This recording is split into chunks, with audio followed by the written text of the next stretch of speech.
or possibly they were carved on tablets attached to the wall, as seems likely if we notice the holes on each side of the slab over the entrance. In fact, I see no reason to doubt the existence of an inscription when Aristobulus and one Socrates visited the tomb with Alexander, any more than we might now argue that the bas-relief of Cyrus never had an inscription, because one no longer exists, although there was one less than 100 years ago. The entrance to the tomb is low and narrow, as the Greek authorities state. The height of the doorway is only 4 feet 1 Plutarch, Alexander, 69. To the interior of the sepulchre 291 2 inches. And its width 2 feet 7 in, and it is necessary to crouch in order to pass through, as Orion affirmed. The original door to the vault was probably a heavy stone swinging on pivots, such as may be seen at the supposed tomb of Esther and Mordecai at Hamadan and also in the square monument at Nakhshari-Rustam, but I do not recall seeing the socket holes, as in those cases. Dulafoy's ingenious suggestion of 2 doors, an outer and an inner door, so arranged as to open upon each other, but not both at the same time, seems plausible, and even if the original means of closure have long since disappeared, there are actually to be seen 2 rickety wooden doors which guard the ingress, as the thickness of the wall allows space for 2. But the second of these wretched board structures was off its hinges, when I visited the tomb, and was lying in one corner of the vault. Crawling through the low entrance, without having the slight est objection raised by the bystanders, who I thought might prevent me, I found myself within the chamber where Death had held his court. The room is 10 feet 5 in long, and 7 feet 7 inches wide, and 7 feet 11 in high. 2 enormous blocks that look like marble form the floor, and the side walls and flat ceiling are composed of stones equally large. In one part of the eastern wall, facing the doorway, there is a great gaping chink, and the block of the floor at the same end shows a rough sort of depression which suggests the idea that something had been scooped out or forcibly wrenched away, perhaps by robber hands. It may have been that the sarcophagus stood here. I could picture its position, and I lay down to measure my length. The dimensions in centimeters as one took them are: height, 126 centimeters, width, 80 centimeters. Curzon gives 4 feet 3 inches by 2 feet 3 inches. Porter, 4 feet by 2 feet 10 inches. 2 CP 168, and No. 2, above. 8 C. Dulafoy, L'Art Antique, 1. 48, figure 54. Asterisk. The measurements as I took them in meters are: length, 3.18 m, width, 2.30 m, height, 2.12 m. They are practically the same as Curzon's, who gives, length, 10 feet 5 inches, width, 7 feet 6 inches, height, 6 feet 10 inches. See Orion's description, p. 286, above. 292 Pasargad and the tomb of Cyrus near the depression in order to determine whether the space were in proportion to a human form. I found there would indeed have been room enough, and space besides for the table or couch holding the purple vestments, the sword, and the other regal insignia which Orion and Strabo enumerate. The condition of the royal chamber is not what it once was. The wall to the right, or on the south side, has been desecrated by a modern Persian inscription and verses from the Quran. They are handsomely carved, it is true, and are surrounded by an ornamental border shaped like a prayer niche, but they are out of place in the tomb of Cyrus. Innumerable graffiti scratched by Orientals with the scribbling craze, cover the walls. One of the names was in Pahlavi characters and interested me, as it was that of a Zoroastrian priest, Mobbed Ormuz Dyer Bahram. As a lineal descendant of the race of the Magi, he had more right perhaps than the others to carve his name in the tomb, for the Magi were the traditional guardians of the tomb of Cyrus. Worn copy of the Quran lay upon the floor, and the wind sweeping through the vault turned its pages. A manuscript of the Avesta would have been more appropriate in this chamber. But most inharmonious of all, for it hung over the place where the body must have lain, was a cord with an incongruous collection of worthless trash in the way of votive offerings. Piece of rag, a bit of brass, a fragment of a lamp, a bell, a copper ring, and what not, made up the motley string. They were the customary donations of pilgrims as mementos of the journey or as talismans for a safe return. Happily the note so out of tune with the historic surroundings lasted only for a moment. An instant later the setting sun streamed through the doorway and flooded one corner of the dingy vault with a gorgeous splendor. The image of the Kadvaya Varana, the kingly glory, or symbol of sovereignty in the Avesta, flashed across my mind. In ancient times a reflection of this same divine light was believed to shed a halo about the person of the King of Kings. Its sacred majesty, the obsequies of the King 293, was shining this instant from heaven around the tomb of Cyrus and made it seem too hallowed to remain. As I slowly descended the deep steps and mounted my horse, the sun sank low behind the western hills. I turned for a last look at the historic shrine. Vision seemed to rise before my view, and I saw in fancy the scene of the last obsequies of the great king.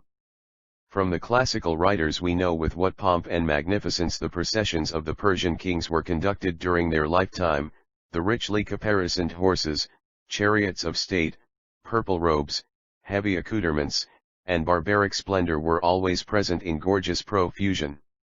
With no less pomp, but with greater solemnity, must the sorrowing nation have borne their dead hero to the tomb.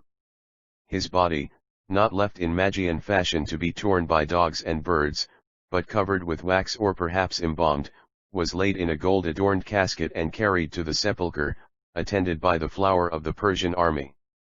I still could hear the tramplings of the horses that led the funeral train, the measured tread of the soldiers in clanking armor rang dully on my ear, the smoke of imagined incense rose heavenward to Oromazda from the huge urn holding the sacred fire, and the chanting voice of the Magian priest intoning perchance the Zoroastrian psalm Kam Nima Zdm to what land am I going beat rhythmically through my brain. The great King Cyrus was no more. The shroud of darkness fell like a pall upon the plain and the moon rose slowly over the distant hills. Chapter XX Persepolis and its monuments. Among the ruined temples there, stupendous columns, and wild images of more than man, where marble demons watch the zodiac's brazen mystery, and dead men hang their mute thoughts on the mute walls around. Shelley, Alastor, 116-120. The scene now shifts from Pasargadae to Persepolis, the royal seat of Darius, Xerxes, Artaxerxes, and their successors, who bore in turn the title King of Kings, leaving inherited the throne of Cyrus through a side line. As his son Cambyses had died childless, these monarchs located their capital some 40 miles south of Cyrus's city, at the site now marked by the great platform of Takht-i-Jamshid and the ruins of the city of Stikra, as well as perpetuated by their tombs at Nakhchirai. Rustum.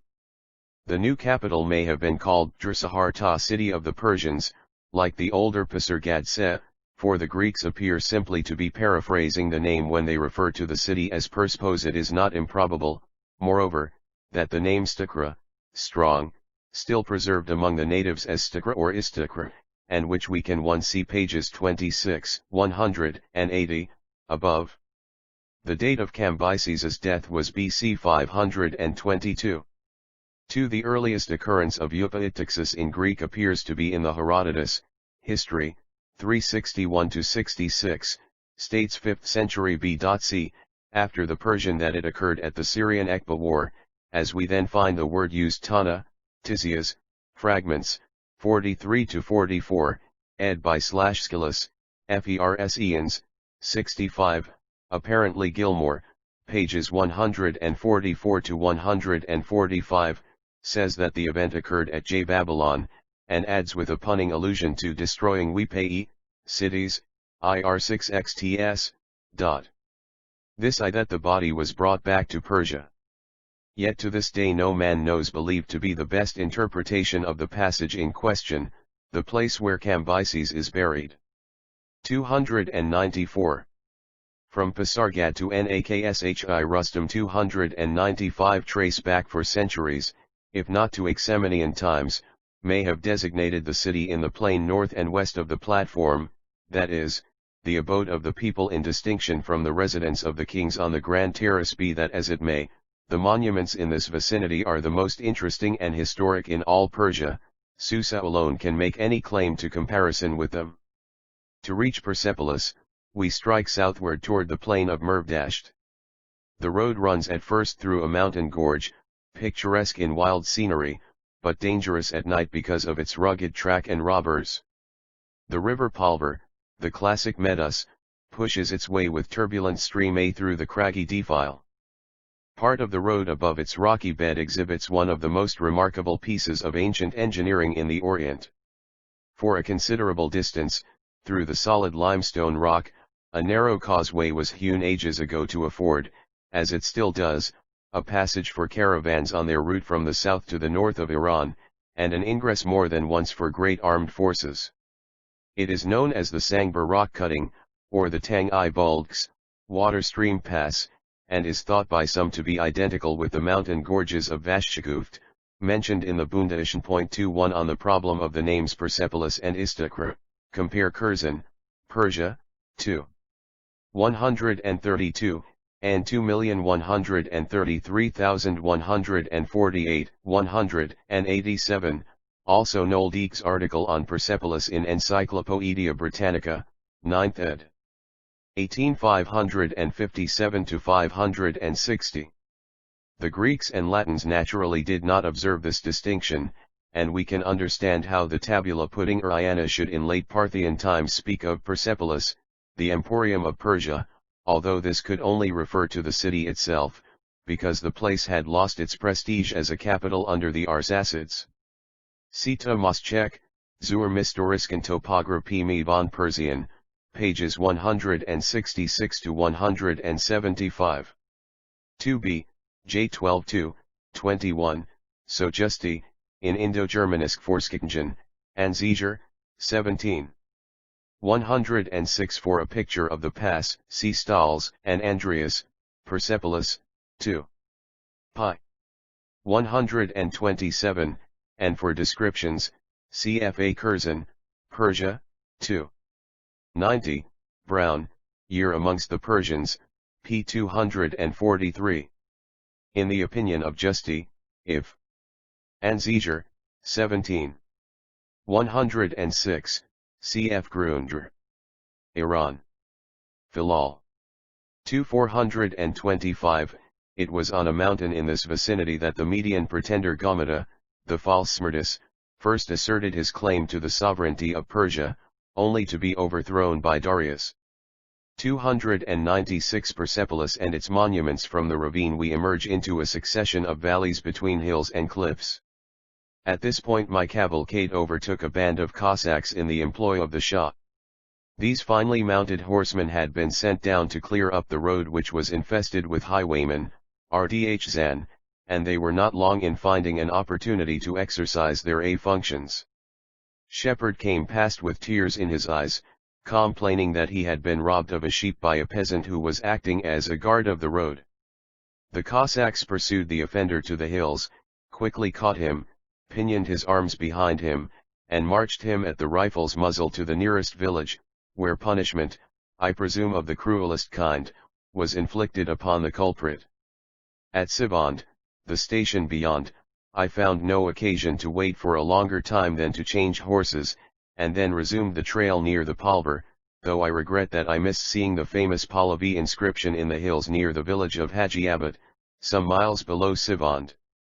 I have in my possession, however, a picture of the tablet taken by Mr. A. O. Wood, of the bank at Isfahan, and there is a large photograph of the inscription in Stalls's work on Persepolis.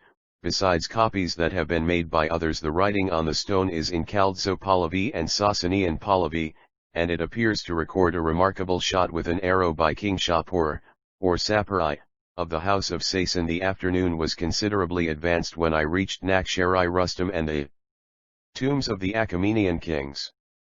Here in the face of a long high bluff are hewn 4 sepulchres belonging to the elder kings of the second line, Darius, Xerxes, Artaxerxes I, and Darius II. These rock-cut vaults lie 5 or 6 miles to the north of the great platform where once stood one Stalls and Andreas, Persepolis II. Pi. 126, Kerr Porter, Travels, 1. 513, Flandin and Cost, Voyage en Perse, Ancien, 2. pi. 164, Westergaard, in the appendix to his Bund Hesch, pages 83 to 84, Copenhagen, 1851, cf. also Curzon, Persia, 2. 116 C. West, Grunger. Iran. Filal. 277. Hajiabad is not to be confused with the place mentioned on p. 252. The royal tombs at Nakshi Rustam 297, the palaces of the kings, and behind which are 3 other Achaemenian tombs of a somewhat later date. The rocky cliff in which the sepulchre of Darius and those of his son, grandson, and great-grandson are carved, resembles a jagged wall, over 500 feet long and between 1 and 200 feet high. It extends in a generally easterly and westerly direction, but makes a rather sharp turn at the eastern end, so that we can understand how Tizias came to speak of it as a double mountain Hakraf Poi. The natives call it Jasasain Ka Hill of Hussein, or more often Naksharimastam, Rustam's picture, from a mistaken idea that the equestrian statues of the Sasanian kings at its base represent Rustam and his famous charger. The 4 tombs which are hewn in the bosom of the rock are practically of the same size and dimensions and absolutely uniform in their exterior design. The shape of each facade is roughly that of a Greek cross, some 70 feet high and 60 feet wide, and the arms are hewn deep into the stone. In the middle of each facade a door with decorative lintel is cut, but only the lower half is pierced so as to furnish a small aperture, the upper part being left solid as a screen. 2 columns, cut in high relief, stand on each side of the doorway.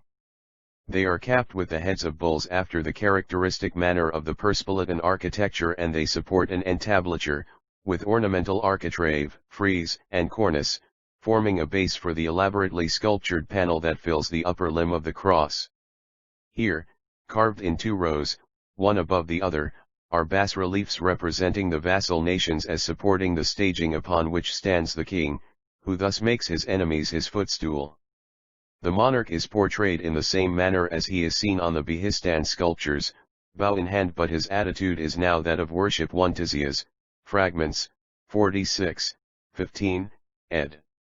Gilmore, p. 150. 2. The disproportion between the height and the breadth was doubtless designed for the sake of effect.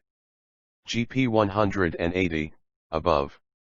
298 Persepolis and its monuments before the sacred fire, over which floats the familiar winged effigy of Ahura Mazda with the emblem of the sun shining in the background. The identity of only one of the 4 tombs is positively known. This is the tomb of Darius. It is the 3rd sepulchre to the right, near the point where the cliff makes the sharp angle. The identification is made by means of 2 trilingual inscriptions, of like contents, carved near the figure of the king and around the doorway in some 60 lines. The king glorifies Ahura Mazda, enumerates the nations that acknowledge his sway, and exhorts the people not to depart from the way which is right. All the bas-reliefs, including the sculpture of the king, the 2 figures behind him, which are known from inscriptions to be Gabrias and Espathines, as well as the effigies of the vassal nations, have suffered much from the elements and from lapse of ages, but the corresponding carvings on the other tombs give considerable aid in restoring them by comparing the national garb, the characteristic features, and the position of the figures with the names enumerated in the adjoining inscription. We may identify today almost every one of the nations represented on the bas-relief. The entrance to the sepulchre is so high from the ground that it is impossible to reach it except by the aid of ropes or ladders. The interior of the vault has been several times examined and described by travelers. It consists of a passage-like chamber into which these are the well-known inscriptions Nakshari Rustam and B. Weisbach, Die Altpers. Kailincher. Pages 34 to 36, Spiegel, Die Altpers. Kailincher. Pages 52 to 57. The lower one, B, of the 2 inscriptions is now almost illegible. 2 C. Weisbach, OPCITP 36 Spiegel, OPCITP 58, and compare p. 181, above. 3 photographs may be seen in the well-known works of Stahls and of Dulafoy, and we may look before long for the publication of Dr. F. Sar's admirable pictures, referred to by Andreas, in Verhandel. Day 13. Internet. Orientalis and Congresses, p. 96, Leiden, 1904. *C. Andreas, OPCIT pages 96 to 97, and cf. Justi, Grundr. Iran. Filal. 454 to 455. Millimeter Babin and Usai, collaborators of M. Dulafoy, in 1885, actually discovered names carved under 7 of the figures, cf. Peru and Chippies, Histoire de Vart, 5. 622 for a plan of the interior of the sepulchre of Darius. 299 The low door opens, and opposite the entrance is a recess whose floor is higher than the level of the passageway. Into the stone flooring of this are hewn 3 deep troughs to serve as sarcophagi, probably for the king and whichever 2 persons he regarded as nearest to him, while in the extension of the passage to the left 6 more such loculi are chiseled. All the receptacles are entirely empty, and the sole tenants of this lofty catacomb are bats and birds. 2 interesting stories in connection with the sepulchre are told by Tisias, who must have had them at first hand during his residence in Persia as Greek physician to Artaxerxes. In his brief notice regarding the tomb of Darius he says, and I translate fairly literally, Darius ordered a tomb to be made for himself in the double mountain, and the work was brought to completion, but when he wished to inspect it, he was dissuaded from so doing by the Chaldeans, the Magian soothsayers, and by his parents. His parents, however, were anxious to go up to see it. As they were being drawn up, the priests who had hold of the ropes saw some serpents and became so frightened that they let go the ropes, and the parents of the king fell and were killed. The grief of Darius was so great that he caused to be beheaded 40 of those who had pulled on the ropes. The other story that is told by Tisias is to the effect that Bagapates, the favorite eunuch of Darius, lived by his dead master's tomb for 7 years until death released him from his devoted charge. The other tombs apparently belonged to Xerxes, Artaxerxes I, and Darius II, but in the absence of inscriptions we can only surmise how they were occupied respectively. It is natural to suppose that the tomb of Xerxes was next to that tomb. See Flandin and Cost, Voyage en Perse, Ancien, 4. Pi. 170, cf. also Peru and Chippies, OPCIT 5. 626 1 Tisias, Fragments, 46, 15, ed. Gilmore, p. 150. Ibid 59, 19, ed. Gilmore, p. 152. See, for example, Noldeek's article on Persepolis, in C. Klopp. British 9TLI ed. A18. 558, less likely assignment may be found in Dulafoy, L'Art Antique, 3. 2, N1. 300 Persepolis and its monuments of his father, but its position, whether to the right or the left, would affect the assignment of the other 2.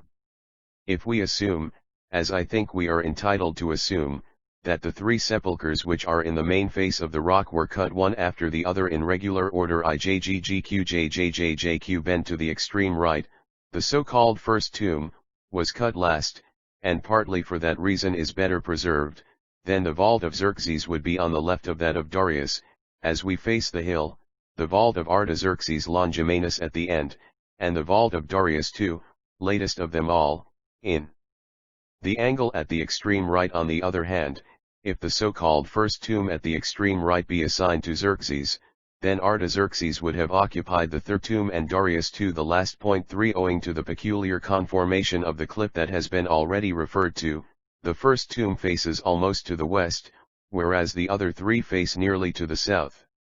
The more protected position of this tomb, and its greater inaccessibility, for it is the most difficult of the 4 to reach, may account for its being better preserved, even if one is not prepared to grant that it is more recent than the others. Passing by the tomb of Darius, already described, I may remark that the faggate of the third tomb, the one on its left, is comparatively well preserved, much better in fact than that of Darius, and we must regret that we cannot be sure whether we are looking at the sepulchre of Xerxes or not. The fourth and last of the group is nearer the ground than the others and is the most damaged of them all. Like the others, moreover, it is empty. Along the base of the rock below the tombs there is carved a series of 7 panels which date from a later dynasty. As they one, it is worth noting that the Sasanian bas-reliefs are sculptured only in the base of this main wall, and not below the tomb in the cliff at the bend. 2. So also Justi, Empire of the Persians, p. 203. Such seems to be the view of Andries, OPCIT p. 96. For a good photograph of this and the other FA9ADES, see Dulafoy, El Arte Antique, 3. Pis. 1-3 Picture of the first tomb is also given below. First Sasanian sculpture at Nakshari Ustam, 4th Sasanian sculpture at Nakshari Rustam, 7 Sasanian sculptures, 301 bare Sasanian bas-reliefs of the 3rd and 4th centuries of the Christian era. If we adopt the same order of enumeration from east to west as for the tombs, we may describe the first bas relief as located between the first and second sepulchre and adjoining a large incised space that is vacant, except for 3 rectangular holes and an unimportant modern Persian inscription dated early in the 18th century. The bas-relief itself represents a Sasanian royal group, one figure in which is a woman. The scene portrayed has been variously interpreted as representing Shapur-I, AD 241 to 272, and his queen, or as Vararan II, AD 275 to 293, and his chief royal consort, or else as figuring the marriage of Vararan V. Baramgor, AD 420,438, with an Indian princess. The second and third bas-reliefs, the latter nearly buried by the sand blown against it, are equestrian sculptures, carved one above the other in the space below the tomb of Darius. They represent 2 stages of a combat on horseback, in which the king on the left triumphs over his enemy on the right, whose spear is broken and whose horse is worsted in the fray. These panels may, perhaps, commemorate victorious engagements of Vararan IV of Kermanshah, AD 388 to 399.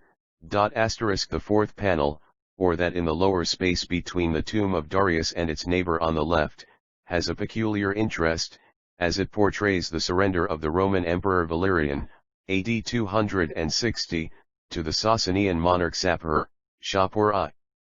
The victor, mounted upon a war horse, triumphantly receives the submission of the suppliant who kneels before him. The fifth sculpture, like the second and third, represents in one. For a note on this modern Persian inscription, see Brown, Year Amongst the Persians, p. 248. The blank space with the 3 holes, seen in the photograph which I reproduce, appears in the 17th century drawings of Chardin, Voyages, 2. Pi. 74 and p. 175. 2. For the various views see Justi, Arandr. Iran. Filal. 2. 519, Curzon, Persia, 2. 118 to 119, Modi, JBAS. Bombay Branch, 19. 58 to 75, Bombay, 1895 = Asiatic Papers, pages 67 to 84, Bombay, 1905. This partially buried panel is shown in a photograph by Stahls and Andreas, Persepolis, 2. Pi. 121, and in the drawings of Flandin and Cost, 4. Pis. 174, 184. Compare also p. 221, above. 302 Persepolis and its monuments. A spirited manner and engagement on horseback, but the personages in the combat have not yet been identified. The sixth, near the lower end of the crag, portrays Vararan II and his courtiers, and the seventh, or last of the group, represents in effigy King Ardashir, AD 226 to 241, the founder of the Sasanian line, mounted on horseback and receiving from the god Ormuzd, who is similarly mounted, a ring that symbolizes the gift of sovereignty. Trampled beneath the feet of the horses lie the prostrate forms of Vologases and Artabanus, the last of the Parthian dynasty. Opposite the fourth tomb, and about 20 yards away, is a square building that evidently dates back to Achaemenian times and recalls the ruined structure at Pasargadse to which I drew attention in the preceding chapter. The natives call it Kaha Zerdusht, Shrine of Zoroaster. Lord Curzon, however, like Thulafoy, has stoutly maintained that the structure served as a royal tomb and was, perhaps, the mausoleum of Hystaspes, the father of Darius. The majority of Iranian scholars, including so distinguished a specialist as Justi, are agreed with Kerporter in regarding the building as a fire shrine, like the modern Parsi Sagri that commonly adjoins a Tower of Silence. Anyone who has visited Malabar Hill at Bombay, or crossed the harbour to inspect the Dakama at Oran, after studying the history of Persia's sacred fire in connection with the representations on the coins, will be inclined to agree with this Zoroastrian explanation. Without again mentioning the Pasargadse building, it is sufficient to compare the kindred structures near Navandajan * and at Firozabad, and the representation of fire shrines on coins of the Parthian dynasty, to become convinced of the sacred one. For a fuller description of all these sculptures, together with abundant material in the way of bibliography, consult Curzon, Persia, 2. 117 to 126 2 CP 280, above. Curzon, Persia, 2. 144 to 147 * near Fasa below Falayan in western Farsistan. For a photograph of the fire temple at Navandajan, see Stalls and Andreas, Persepolis, 2. 147 6th and 7th Sasanian sculptures at Nakhshari Rustam stone edifice near the tombs at Nakhshari Rustam. The square building and the fire altars. 303 Character of the building. Although not strictly a temple, since the Persians had no true temples like the Greeks, it is precisely the sort of building that would have been adapted to the purpose of preserving the sacred fire which was kept burning in some hallowed urn. The absence of windows, for the window spaces re blank, and of a smoke vent is no convincing argument against this view, because smoke was regarded as a creation of the evil spirit and every effort was doubtless made to provide against its formation. Leaving this square building and riding around the lower end of the bluff, we come to two Attish Gdhs, fire altars, carved out of the living stone and dating back to Achaemenian times, according to the generally accepted view, from which there is no occasion to dissent. They recalled to me the Dityagutu, or fire altar, of Avestan days, and I could fancy the Magian priest heaping high the incense and sandalwood upon the sacred flame on some solemn occasion when the great king, mindful of death in the midst of all his earthly pomp, came to offer sacrifice at the royal tombs. Ascending the hill so as to overlook the tombs, we see near the lower edge of the bluff a low pillar, about 5 feet high, hewn out of the solid rock. This shaft may have commemorated some event no longer discoverable, as it is not recorded by an inscription, but I may refer to the fact that Darius set up inscribed pillars at Tel al-Maskuda in Egypt and at Kalov, and also, according to Herodotus, in Thrace * see especially the points made by Justi, Grundr. Iran. Filal. 456, An Empire of the Persians, pages 203 to 206. 2 cf. Also Justi, Empire of the Persians, p. 205, and Grundr. Iran. Filal. 456. The peculiar pitted appearance of the exterior of the building is a puzzle to archaeologists. Justi, L.C., has suggested that it may be caused by spaces left for securing a stucco spread over the surface or as cavities for sheets of metal plates or for tiles. For a somewhat imperfect sketch of the cliff and the pillar, see Flandin and Cost, Voyage en Perse, Ancien, 5. Pi. 89 * for the Otixage in Thrace, see Herodotus, History, 4. 91, and for the others compare Dr. L. H. Gray's appendix to my article in JAOS. 21 183 to 184. 304 Persepolis and its monuments. Still farther up on the bluff there are some level spaces, hewn out of the rock and peculiar in their character. They are presumed to be the tables on which the dead were exposed to be devoured by dogs and birds in accordance with the ordinances of the Avesta. Because of their possible connection with the question of the religion of the Axemenians, I paid more attention to them than I might have done otherwise, and I visited the spot twice. I counted 3 of these repositories on my first visit and noticed 2 more on my second, and possibly there may be others that I overlooked.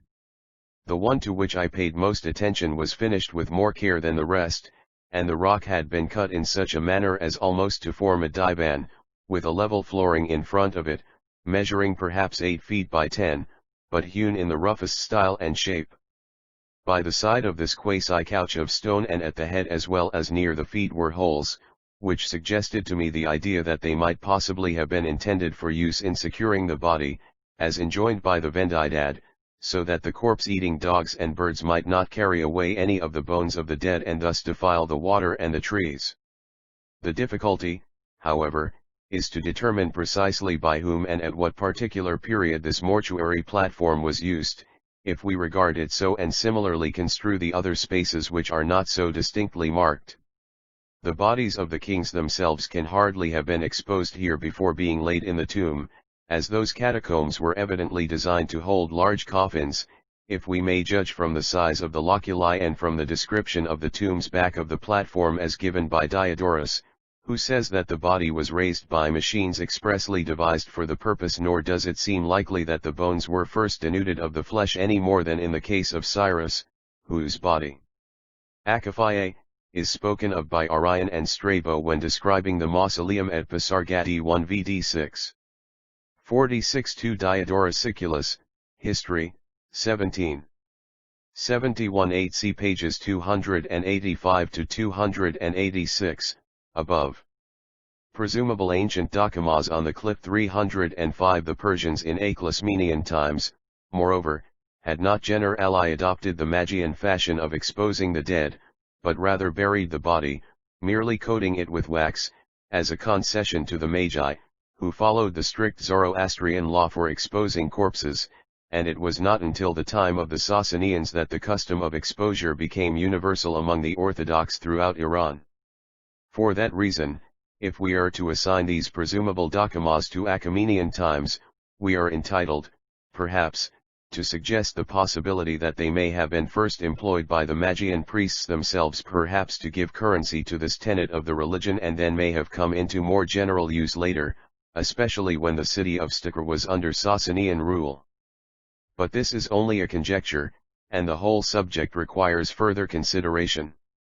On the highest point of the bluff, and just above the sepal Chres, is one other noticeable object. It is a sort of parapet cut near the rocky ledge and ascended by 5 roughly hewn steps.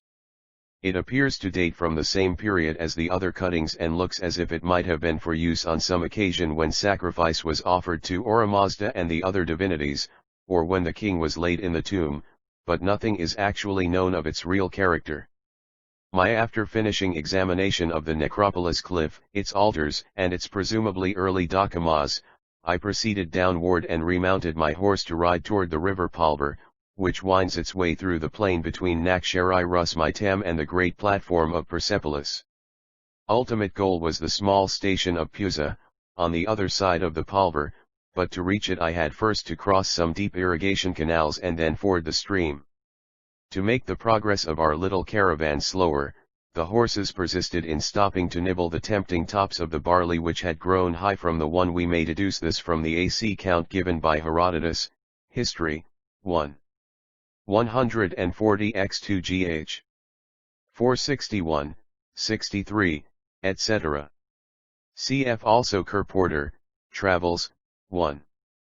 570, 306 Persepolis and its monuments. Effect of the spring rains, but in this way I had a better opportunity to survey the plain.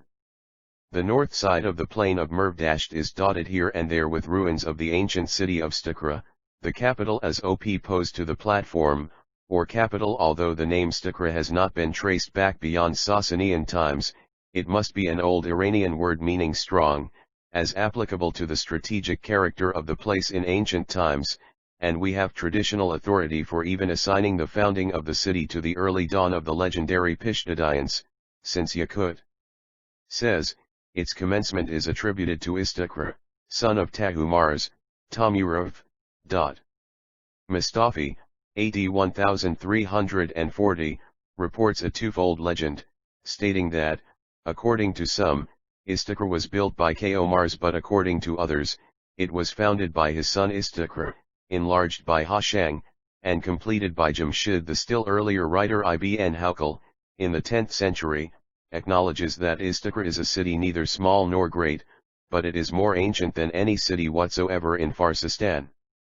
Firdausi, in his epic, presupposes the existence of the city in the age of the legendary Kaz, for, according to the poet, it had a palace that was the glory of the royal family. Tabari, DAD 923, writing in the same century as Firdausi, but earlier, even claims that it was to a place in Istakhr, called Diz-i-Nipishт, stronghold of records, that Zoroaster's patron, Vishtasp, sent the original copy of the Avesta, which was engrossed in letters of gold. This tradition, also found elsewhere, seems to agree with the Pahlavi account of the archetype copy of the scriptures, which was deposited in the treasury of Shapleton and burned 1 CP 294, above. 2 Yakut, p. 49. Tahumars, or Tabmurov, is the same as the Avestan king Takama Urapai, the predecessor of Umakshayada, Jamshid, and, according to legend, his brother. See on this point Darms Tedder, Leza. 2683, and 13. 3 Hamdallah Mustafi, Nuzhat al-Kolab, cited by Barbie de Maynard, Diet. Geographic p. 48, and 1, and compare Le Strange, Persia under the Mongols, in JBAS. 1902, p. 519. Ibn Hawkal, Tr. Uzli, p. 100. Firdausi, Shah Endma, Tr. Mole, 2. 428. 6. The spelling and reading of this name is various.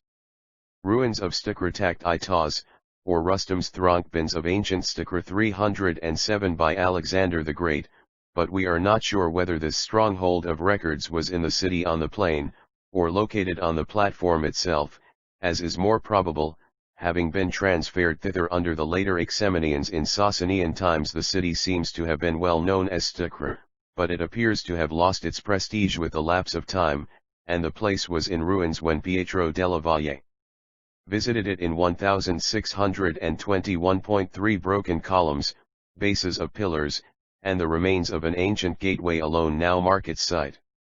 To one who is acquainted with the clay-built dwellings alike of the rich and poor in Persia today, it is easy to understand how such a city could crumble into dust, with the exception of the few stone columns that mark its site, particularly as Yakut, AD 1220, expressly says, the houses of Istakhr are built of clay or of stone covered over with plaster. The southernmost point of this wide-extended but ill-defined settlement of the past appears still to be marked by a well-preserved small granite staging, which the peasants call Takt Itds, Peacock Throne, or Takt Imistum, Rustam's Throne, near the little post-house at Puza. This raised flooring of stone is between 7 and 8 feet high and about 41 for the statement of Tabari, Leiden edition, p. 675, see the translation by Gottheil in my Zoroaster pages 97, 224, and 2. The statement is repeated by Bundari and by Thalabai, Tr. Zotenberg, Histoire des Bois des Perses, p. 257. Tabari also says there was a fire temple of Anahita, at Istakhr, Tr. Noldik, Geschichte Perser und Araber, p. 4. For the tradition about the archetype copy of the Avesta, see Denkart 3. 7. 7.3 n, 5. 3-4, and compare West, SBE. 37 pxxxi, SBE. 4782, 127, and my Zoroaster, p. 224, n1, consulting likewise my article. Some additional data on Zoroaster, in the volume in honor of Professor Theodore Noldyk, Orientalisk Study N, pages 1031 to 1033, Strasbourg, 1906. G. The Pahlavi Works Chatroy Ha Aaron, 41, Tr Modi, p. 97, and Notes, Karnamak 4. 11, ed. Darab D. P. Sanjana, p. 21. C. Pietro della Valle, Vianney, 2. 248, Travels, ed. Pinkerton, 9. 101, and C. F. Curzon, Persia, 2. 134, 136. Asterisk Yakut, p. 49. On my journey southward to Persepolis, for example, I noticed an instance where an entire village had been abandoned in comparatively recent times and fallen into a mass of dust and rubbish, but was supplanted by another settlement on a new site half a mile beyond, 308 Persepolis and its monuments feet square, and is composed of 2 layers of white blocks, some of them 10 feet long, laid in terrace fashion. Not a trace of a column or base of a pillar is seen on the floor of the structure, as would have been the case if it were the stylobate of a small audience hall, for we should hardly expect to look for a true temple among Achaemenian remains. We may presume, therefore, that it was really a throne platform, as tradition says, like the one mentioned above in the chapter on Tak-I Boston. As such, it was probably not intended for levees like those on the grand platform, but may have been designed as a reviewing stand for great military gatherings, such as the assembly on the muster field of Castolipedion, under the younger Cyrus, alluded to by Xenophon. The level surface of this granite staging, or platform, near Pisa is broken at the northwest corner by a large block, which might possibly have been a rostrum. About 200 yards distant from this there rises from the ground a solitary block which looks as if it might have been used as an altar or a pulpit, for in front of it there is a stepping stone, standing on which I could rest my notebook conveniently. Upon the top of the block a statement which will convey some idea of the height. In the light of the sinking sun the adjacent white terrace looked like the purest marble and was outlined in sharp detail against the black tents of the nomad Iliots who were encamped near it. On the way to the post house I had time to make a brief inspection of the Sasanian sculptures close by the rocks of Nakhchirai-Rajab, as a preliminary to a re-examination of them next day. These bas-reliefs, 3 in number, are carved in a recess in the rocks, and their position is so little obtrusive that they would easily escape notice unless one were looking for them. They belong to the earlier period of the Sasanian dynasty, and 2 of them represent its founder, Ardashir-Papakan, AD 226 to 241, in the act of receiving the crown at 1 CP 228, above. 2 Xenophon, Anabasis, 1,1.2, 1. 97. Sasanian sculpture in the rear of the recess at Nakhchirai-Rajab. Sasanian sculpture at the left of the recess at Nakhchirai-Rajab. The Sasanian sculptures at Naeshi-Rajab 309. The hands of the god Ormuzd. In the first of these, the one to the right, or on the western side, Ardashir and the god are mounted on horseback, in a manner similar to that in the 7th bas-relief at Nakhchirai-Rustam, as shown in the photograph previously given. I in the second, that on the rear wall of the niche, both personages are on foot, and there are several other figures in this group. Between the king and the deity stand 2 small boys, whose statues were originally less sharply carved and are now nearly obliterated. They are supposed to represent sons of the king. Behind the monarch there stands a serious-faced unbearded personage, who points to an inscription back of the king. He is intended possibly to represent a eunuch. Behind him again stands a heavily bearded person who is either a bodyguard or a vizier. On the other hand, to the right and back of the god, there are 2 smooth-faced figures that we look like a queen and her maid retiring from the scene.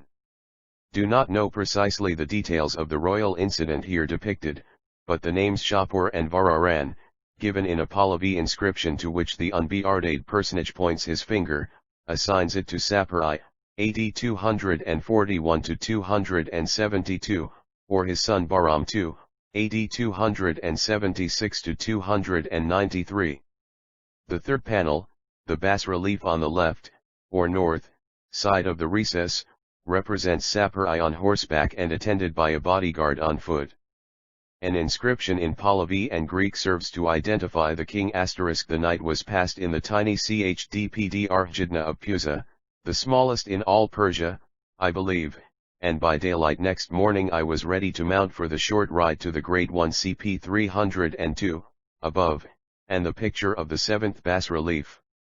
For a photograph of the Nakshari Rajab equestrian sculpture, see Stalls and Andreas, Perspolis, 2. Pi. 102. They did not look to me like eunuchs, and my guides spoke of them as sculptures of women. 3. For the inscription and references, see West, Grundr. Iran. Filal. 277-78. I have reproduced from my COL lection photographs of the second and third of these bas-reliefs, 4 other photographs of these, including the first, see Stalls and Andreas, Perspolis, 2. Pis. 100 to 104, Dulafoy, L'Art Antique, 5. Pi. 17. The light in the recess is unfortunately not favorable for making successful photographs of the sculptures.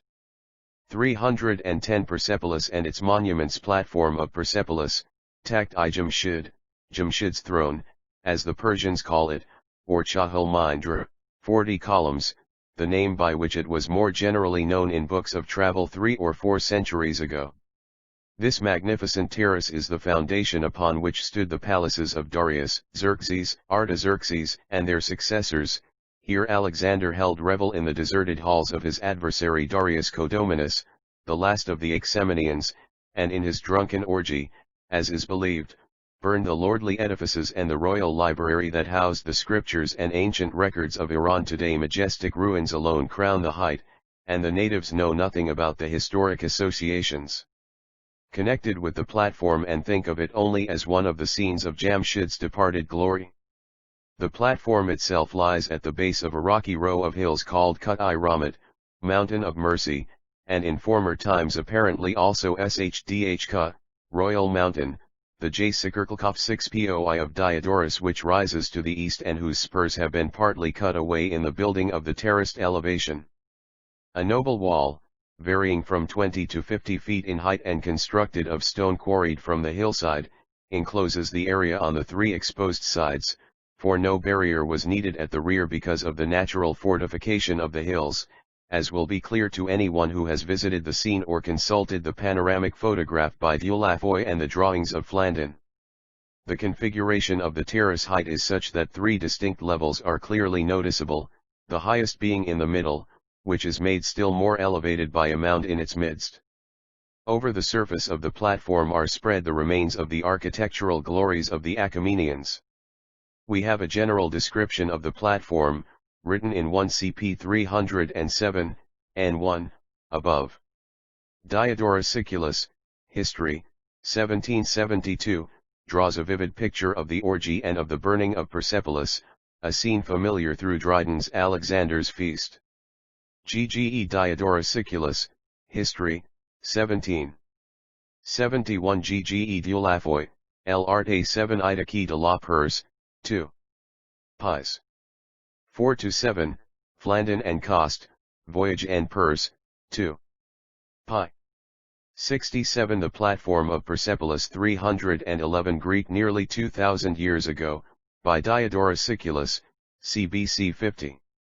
Since the passage is important as a means of identification of the site, I translate the paragraph which relates to the construction of the terrace and the tombs of the kings, preserving in my rendering the interchange of tenses, present and past, that is found in the original Greek. The citadel, Ampa, is worthy of mention.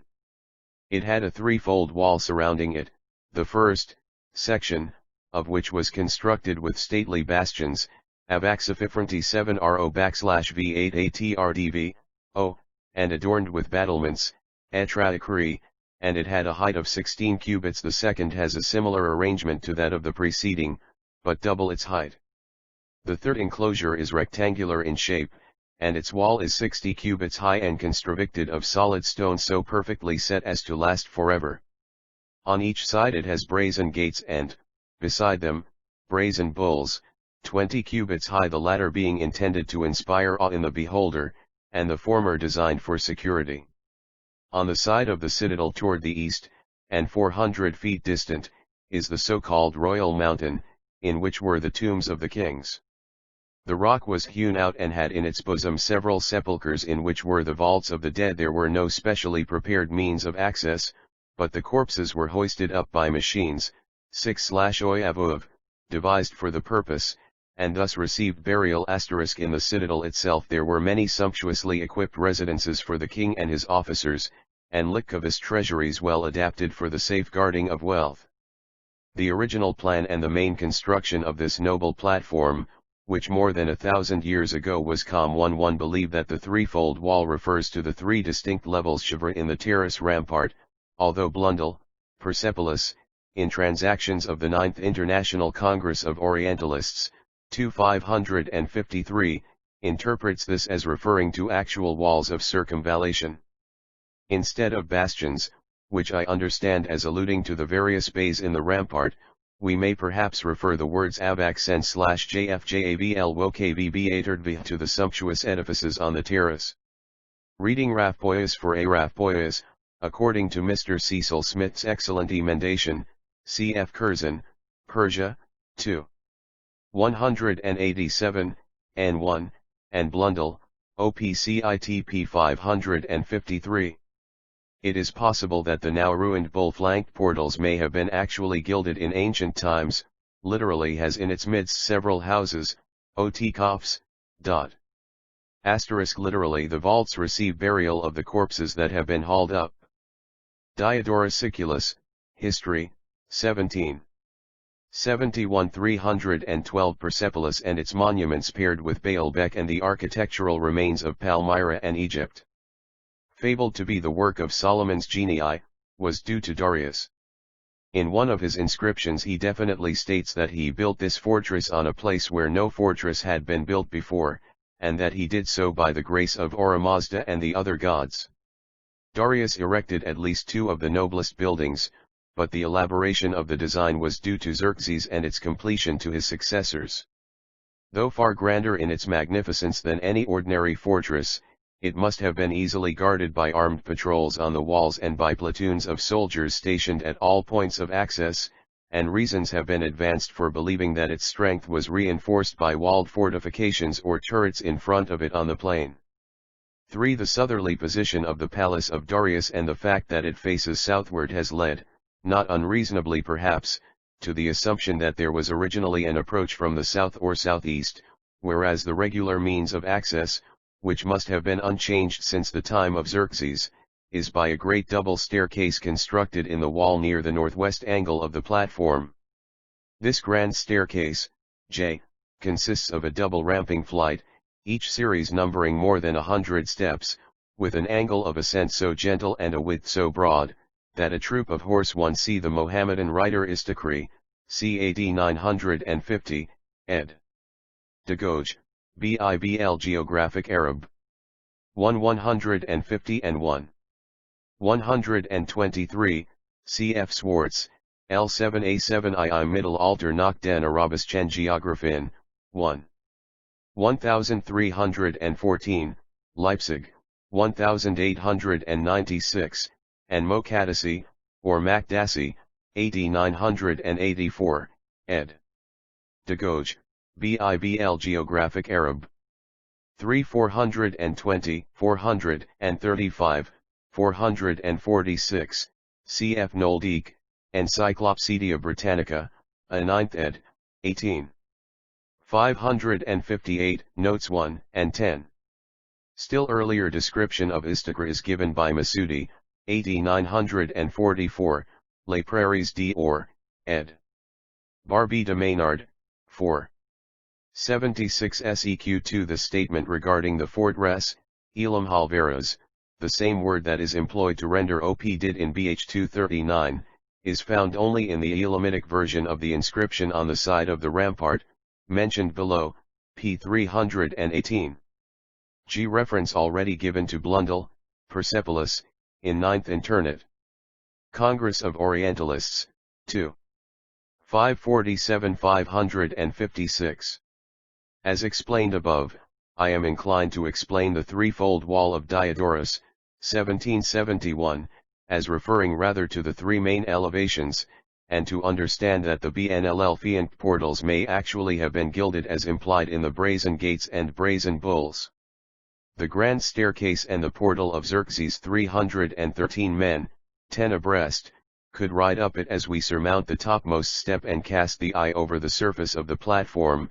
We are struck by a succession of stately portals, broken columns, capitals, pedestals, stone steps, sculptured friezes, and doorways, spread about in confusion or gathered into disordered groups.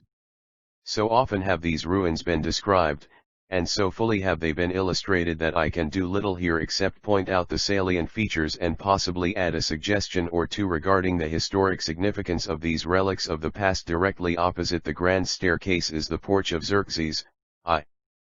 This imposing propylsum is guarded at each entrance, back and front, by colossal winged bulls of stone, after the Assyrian manner.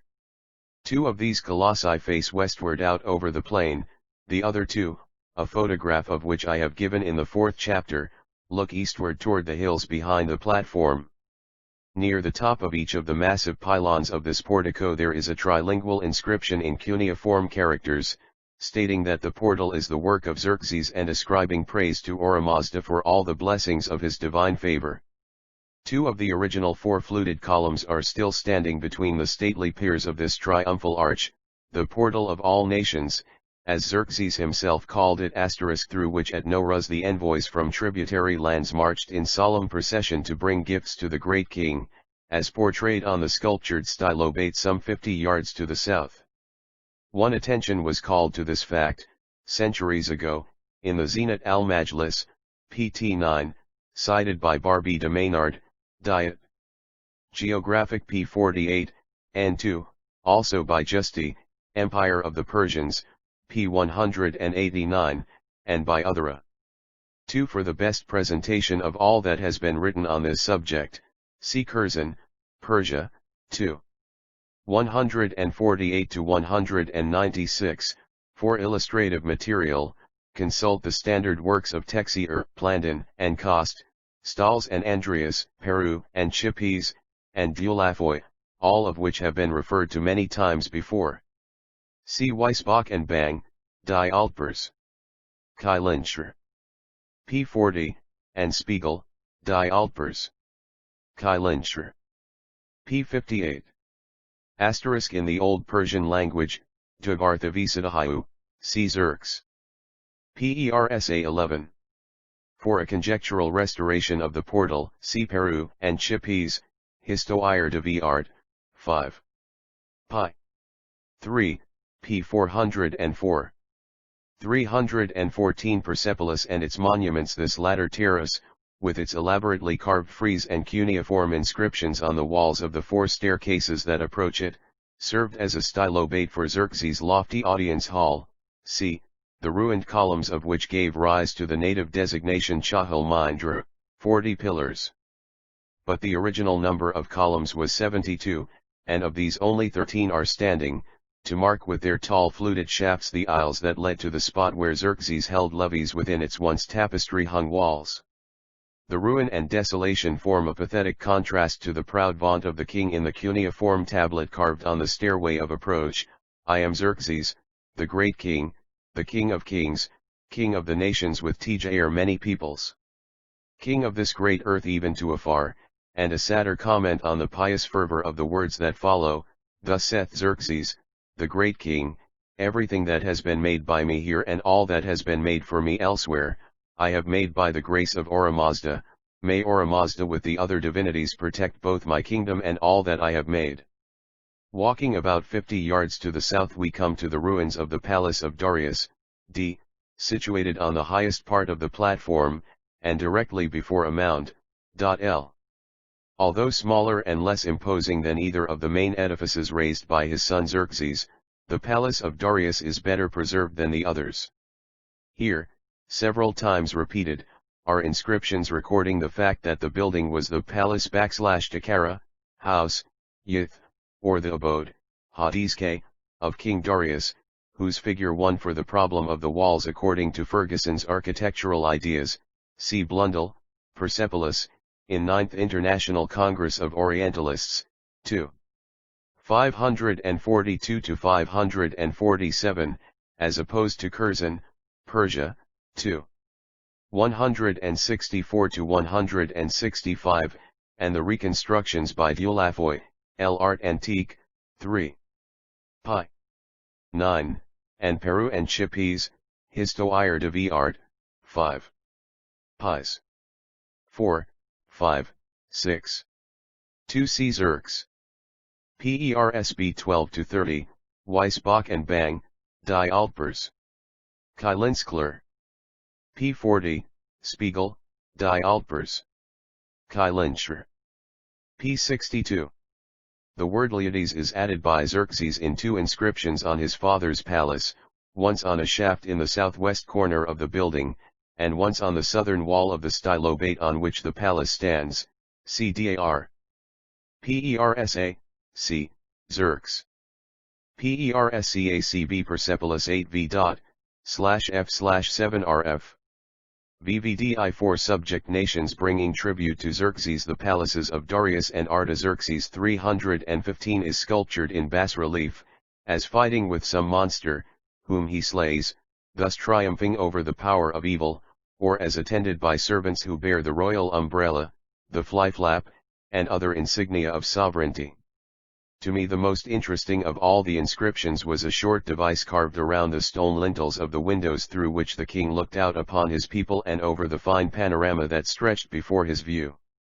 The cuneiform letters are deeply chiseled and they form a narrow band of text, originally repeated 18 times because of the number of windows, of which only 13 now remain. The brief sentence reads, Ardastanad Thangana Drayavosh Tchs Didyuthaya Hide Vithi Jakarta, a structure of stone built in the house of King Darius. Proceeding again southward, across a space that was once an open court below the palace, we enter the ruins of the palace of Artaxerxes III, Achus, which face directly and north toward the latter. Inscription, which is thrice repeat on the double stairway that forms the approach on the north, and is reproduced again on the west, bears the name of Artaxerxes III, or Achus. In this the king gives his genealogy and, after declaring that he has built this stone structure, closes with the words, May Ora Mazda and the god Mithra protect me and my country and all that has been made by me. These inscribed tablets are separated by handsome panels that are decorated with bas-reliefs of the royal guards, but excepting these stairway friezes and the bases of a group of columns, there is little to show that the ruins among which we are standing Weisbach, pages 6, 8, 32, 43, Spiegel, pages 50, 62, and compare Justi, Grundr. Iran. Filal. 451 to 452. 1 DAR. PERSC, Weisbach, pages 5, 34, Spiegel, p. 50, cf. also Justi, Arundra Iran. Filal. 451, and Bartholomew, Air. WBP 193. 2. For the court see Blundell, Persepolis, in 9th International Congress of Orientalists, 2. 541 to 542, and compare Peru and Chippies, Histoire de vie art, 5. Pi.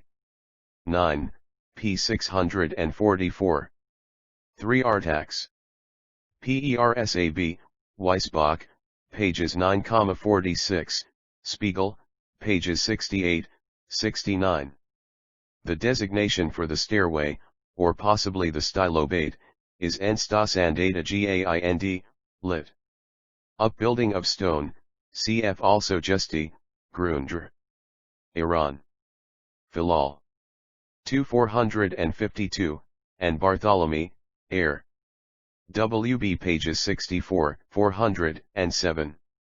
316 Persepolis and its monuments are the remains of a palace. The small size of the ground plan and the unfinished appearance of the surroundings have led some scholars to question whether the building was actually intended as a royal residence at all and whether it was ever completed.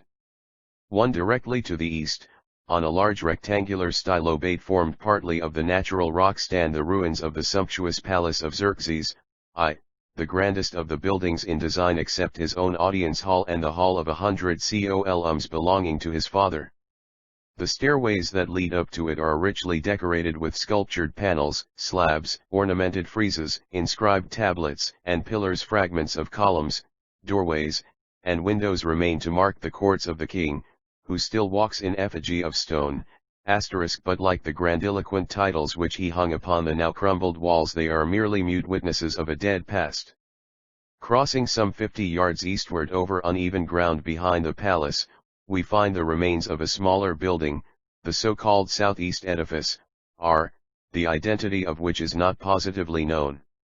Apparently it was a royal abode of some sort, if we may judge from the images of the king carved on the doorways and representing him in combat with conventionalist monsters or as attended by slaves who carry the royal umbrella and fly-flap. May even go further and presume that it was the abode of Xerxes as crown prince, if we may judge from the physiognomy of the king as portrayed here and on the walls of his palace about 40 yards north-northwest from this point and on this point. Compare the remarks of Curzon, Persia, 2. 172 to 173, but see Justi, Grundr. Iran. Filal. 2 452, An Empire of the Persians, p. 197. 2 Blundell, OPCITP 539. 2 See for example the photographs in Stalls and Andreas, Persepolis, 1. Pies. 24-25 * for illustrations of Xerxes attended by his servants or in combat with mythical animals, see Stalls and Andreas, 1. Pi. 13 SEQ 5 Pot photographic illustrations, see Stalls and Andreas, 1.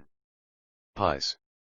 1-4 Justi, Empire of the Persians, p. 198, says the portrait of Xerxes is fairly recognizable.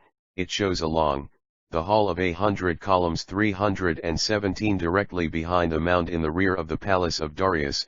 We see a ruined entrance hall, decorated with the conventional bas-reliefs of the king seated upon his throne.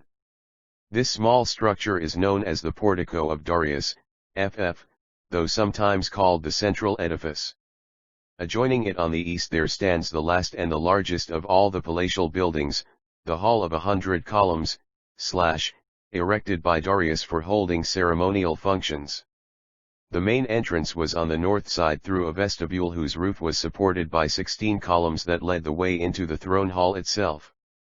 This superb edifice covered an area 225 feet square, and formed a magnificent structure raised on 100 columns, 10 rows each way, but of these not a single one is now standing. The doorways east and west still represent Darius in the act of slaying animals of monstrous shape, and the entrances north and south depict him crowned with a tiara and mounted upon his throne, supported by 3 or even 5 tiers of subject nations who carry arms in defense of their ruler, over whom hover the wings of his god. The chamber walls of the royal hall were probably of sun-dried brick plastered over with a glaze or coated with enameled tiles, but they crumbled into dust ages ago. And only fragments of columns, stone door jambs, and window sills remain, together with bits of carbonized cedar buried beneath a mass of debris and ashes, to tell that the pillars once supported a roof with 1,000 beams. In this case, as in the case of the audience hall of Xerxes, we are led to wonder whether it was the hand of the drunken bearded face with a prominent hooked nose. See also Justi's plan, OPCITP 187, and compare his remarks in Grundr. Iran. Filal. 2 452. 1 Reproduce a photograph of the north doorway of the Hall of the 100 Columns, for a picture of the less imposing south doorway, see Stalls and Andreas, 1. Pi. 51, cf. also Syerzan, Persia, 2. pages 176, 178. The Avesta, by its architectural allusions, vd.L828, YT. 5101, YS. 5721, seems to refer to magnificent structures such as this. With regard to the charcoal and decomposed gatch, or plaster, see Blundell, OPCITP 540. 318 Persepolis and its monuments. Alexander and the torch of his reveling soldiers that brought about the desolation which reigns supreme. Some 60 or 70 yards north of this famous hall are seen a few blocks and mutilated columns of what was once a bull-flanked propylaeum, or porch, J, that led to the audience hall itself, but all the rest of its pristine glory is lost forever.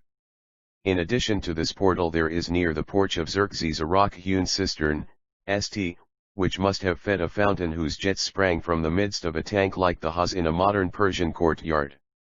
Besides the tumulus, or mound, I, previously referred to, there are beneath the surface of the platform also several underground passages, water channels, and drains, which have not yet been fully excavated, together with some minor evidences of unfinished work in the past, but they still await the spade of the archaeologist. Before closing the chapter I must add two more paragraphs on matters of historic interest. The first relates to two important inscriptions carved by Darius on mammoth blocks set in the southern retaining wall of the platform and known to scholars as Dar. Persdne. Each tablet contains 24 lines. In the former inscription the king glorifies Ora Mazda, gives thanks to him for his blessings, and prays that he and the other divinities may ever protect the land.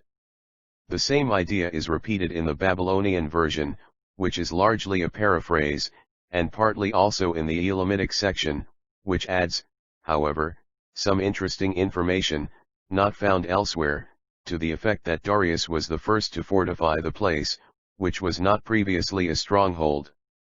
The adjoining inscription on a block to the right is written only in Old Persian and won for some results from comparatively recent diggings in the mound and some excavations among the ruins, see Blundell, OPCIT pages 537 to 559. 2. For a photograph of this inscription, see Stahls and Andreas, Perspos, 2. Pi.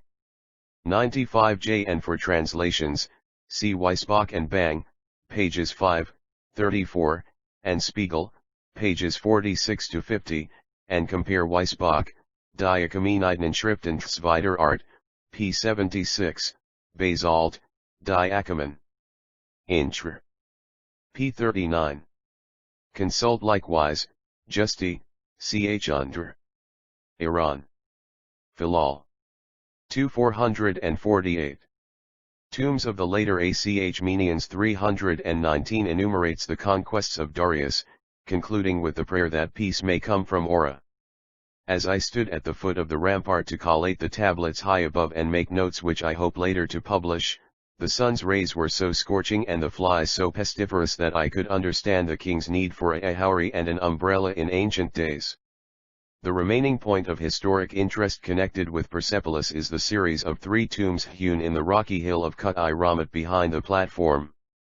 They are the sepulchres of 3 later kings of the Achaemenian line and resemble the 4 elder tombs at Nakhsheri-Rustam, which have been already described, but owing to the nature of the hillside where they are cut they differ from the latter in minor details, especially in being less high from the ground and therefore easy of access.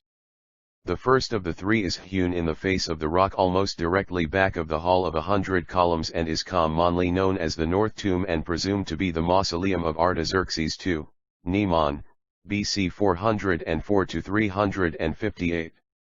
The second lies in a recess in the mountainside somewhat southeast of the lower end of the platform and is designated as the Middle Tomb and is believed to be the vault of Artaxerxes III, Achus, BC 358 to 337. The third is cut in a rock more than half a mile farther to the south and is easily accessible from the ground, but was never finished. It may have been commenced by Darius III, Codominus, BC 335 to 330, the last of the Achaemenian kings.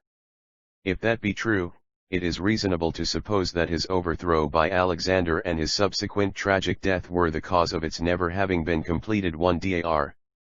Perse 1-24. See also preceding references. 2. The position of the tombs may best be gathered from Flandin and Coste, Voyage en Perse, Ancien, 2. Pi. 65, reproduced in Peru and Chipese, Histoire de Viard, 5 454. 8. The assignment of the three tombs, as I have given it, is the generally AC sept 1. See for example Curzon, Persia, 2. 183, Justi, Krundr. Iran. Filal. 2 455.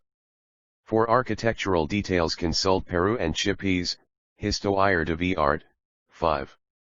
617-638, and for photographs refer to Stahls and Andreas, Persepolis, 1. Pis. 70-73 320 Persepolis and its monuments. As we gaze upon this tomb and the others, and then cast our eyes toward the ruins of Persepolis, we can but think with a heart pang of Omar Khayyam's lines, they say the lion and the lizard keep the courts where Yamshid gloried and drank deep. Here stood the palace of Darius, there the throne room of Artaxerxes, yonder the pillared halls of Xerxes, and not far distant the tombs of the kings. But all are in ruins, all are relics of glory past. Yet who knows? Out of the shadow of bygone days, out of the dust of departed ages, out of the ashes of the Simurgh's fire, out of the fragments of shattered Iran, there may arise one whose master hand will restore the glory of the ancient Persian kingdom, illumine again the pages of Persia's chronicles, recall what was noblest in the Parthian rule and Sasanian empire, and make splendid once more the land and people of the Lion and the Sunday. The palace of Darius, a portal and the hall of 100 columns, the Noith tomb in the background, chapter XXI Shiraz, the home of the Persian poets. There's a bower of roses by Bendemeer's stream, and the nightingale sings round it all the day long. In the time of my childhood 'twas like a sweet dream, to sit in the roses and hear the bird's song. The bower and its music I never forget, but oft when alone in the bloom of the year I think, is the nightingale singing there yet? Are the roses still bright by the calm Bendemeer? Muke, Lalabuk. Shiraz lies about 40 miles south of Persepolis, but the 2 stages of the journey are not easy, so I arranged to make my start from the desolate and ruined halls of the Achaemenians in time to reach the native city of Hafiz and Saadi before nightfall. The first relay of horses for the journey I found good, which proved an omen for the second, and a series of long and hard gallops, with only occasional halts to adjust the load on the pack horse, brought my little cavalcade in 2 hours to the end of the hill-girt marshy plain of Mervdasht. At no great distance from this point the road crosses a bridge over Bendemeer's stream. This watercourse owes its name Band-i-Amir, Dam of the Amir, to an arched causeway constructed by Azad ad-Dawla, who governed Pars in the 10th century, and who also adorned the banks of the river at various places with parks and palaces. The latter, unfortunately, have vanished generations ago. A few miles beyond the Bendemeer bridge the village of Zargan, or Zurgun, lies nestled at the foot of a mountain, where one see Yakut, pages 313, 480. T 321-322 Shiraz, the home of the Persian poets. The Chdpd Arknaji is located, and here a change of horses may be obtained. As the weather was warm, the post quarters at the time had been moved out on the main trail in the plain and were lodged in a couple of small tents, so I was saved the extra ride to the halting place. An unexpected delay, however, occurred.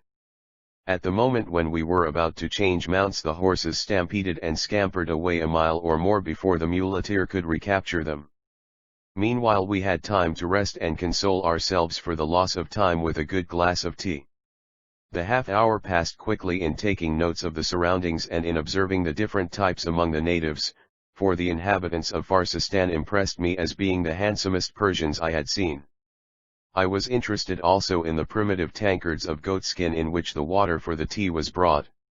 These rude vessels were made from the undressed hide of a goat, with the animal's hair left on the outside and the skin drawn tightly around a wooden rim and a circular board bottom so as to form a bucket, while 3 sticks were used as fastenings to give firmness to the whole and as props for the uncouth vessel to stand upon.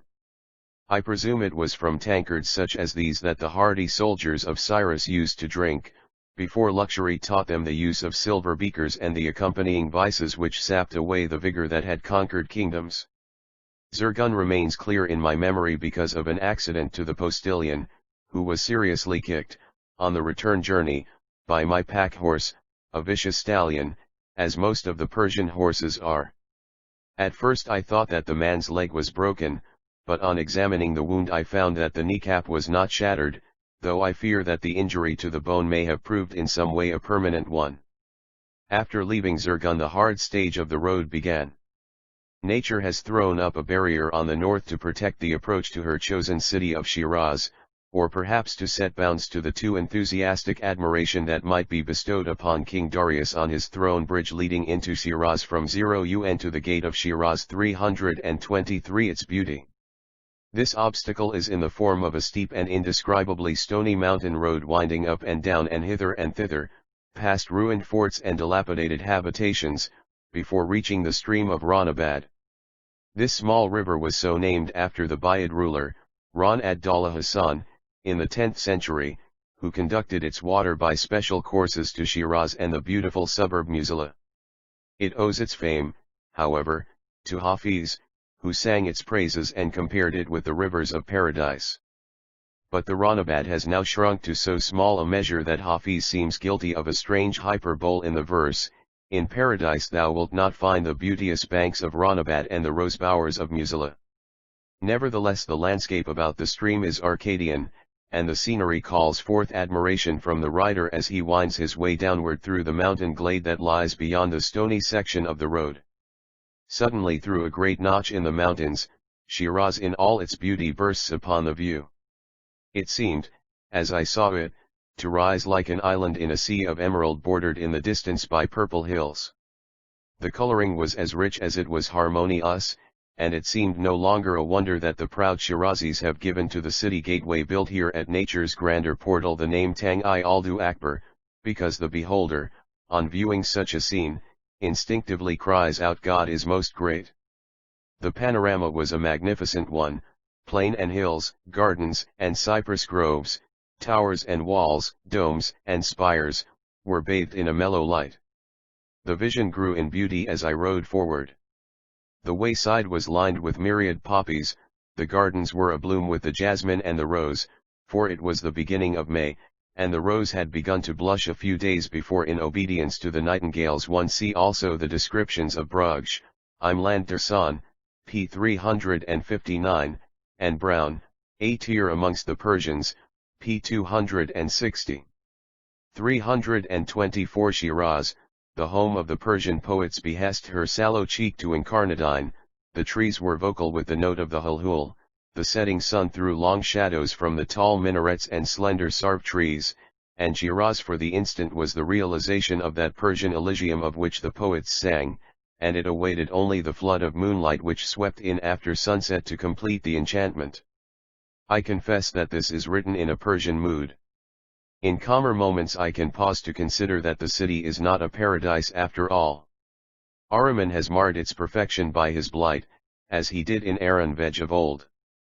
The climate at times becomes extremely hot and exhausting, as the zone is tropical, and fevers are frequent and deadly, since hygienic laws are fatally neglected in the city.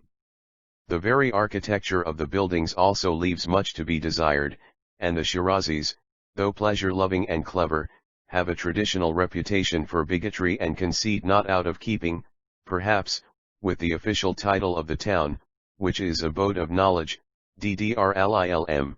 But these are the judgments of a colder moment and foreign to the proper frame of mind for a visit to Shiraz.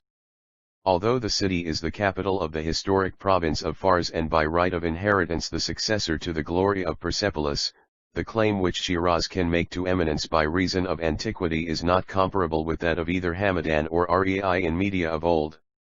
The general location of the city, it is true, is probably an ancient one, as shown by the vestiges of Achaemenian and Sasanian ruins in the vicinity, and Iranian legend and Mohammedan fable are even ready to ascribe the founding of the city to a son of Tahumars or to a great-grandson of Noah, but the more sober Muslim authors say that Shiraz was founded or rebuilt by Muhammad ibn Yusuf Taqali after the rise of Islam in the 7th century of our era. 2 The Arab traveller Ibn Hawqal mentions its one on this title. See Brown, Episode of the Ba, 2.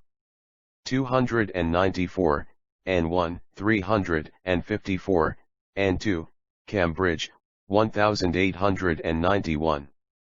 For the statement regarding Tahumars, see Yakut, p. 362, and for the more conservative view, see the New Mosque, Masjid-i-No, at Shiraz overlooking Shiraz.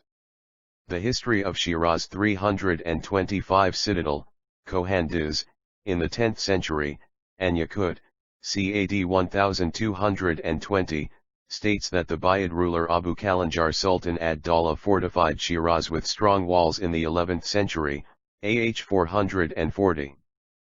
These fortifications, however, were of no avail against the Mongol conqueror Tamerlane, when he sacked the town 250 years later. Successive rulers restored and embellished the city, but their work was usually destroyed later by the forces of nature or through the capture of the town by enemies. Shiraz owes most of its architectural beauty today to Karim Khan, 1751–1779, who governed it as regent under the Safavid dynasty in the latter half of the 18th century. Many of the effects of his refining influence were nullified by the eunuch ruler, Agha Muhammad Khan, who razed its stone ramparts to the ground, replaced them by mud walls, and reduced the city to a rank unworthy of its traditional prestige. Among the architectural monuments of Shiraz, the oldest is a mosque which dates from the latter part of the 9th century and was built by the Safarid dynasty Amr ibn Leith. Belonging to a period 2 centuries later is the new mosque, Masjid-i-No, Seid ibn Zangi, 1195–1226, reconstructed this out of his own palace, which he is said to have converted to the service of God as the result of a pious vow made in behalf of the life of his son. 2 The flat-roofed cloister around its court is seen in the photograph which I reproduce, while conspicuous in the background is the faience-traced dome of Shakiruk, the beauty of which is unfortunately impaired by a popular comparison of its swelling cupola with the head of some gigantic asparagus. Beneath its vaulted roof lie the remains of one Marks of Mustaflo, cited by Barbey de Maynard, Diet. Geographie de la Perse, p. 362 and 1 Ibn Hawqal, T. Arozli, p. 93, and Yakut, p. 365. 2 C. Curzon, Persia, 2. 102, and compare Mustafi, cited by Barbey de Maynard, Diet. Geographic p. 362, n. and Brown, Literary History of Persia, p. 352. Eth and Horn, Grundr. Iran. Filal. 218, 560, 561, give the dates of Amr ibn Leith as AD 878–900. 326 Shiraz, the home of the Persian poets of the sons of Imam Musa, a champion of Islam. Yet in architectural merit neither this nor any of the other religious edifices, madrasas, mausoleums, or baths can rival those of several other cities in Persia.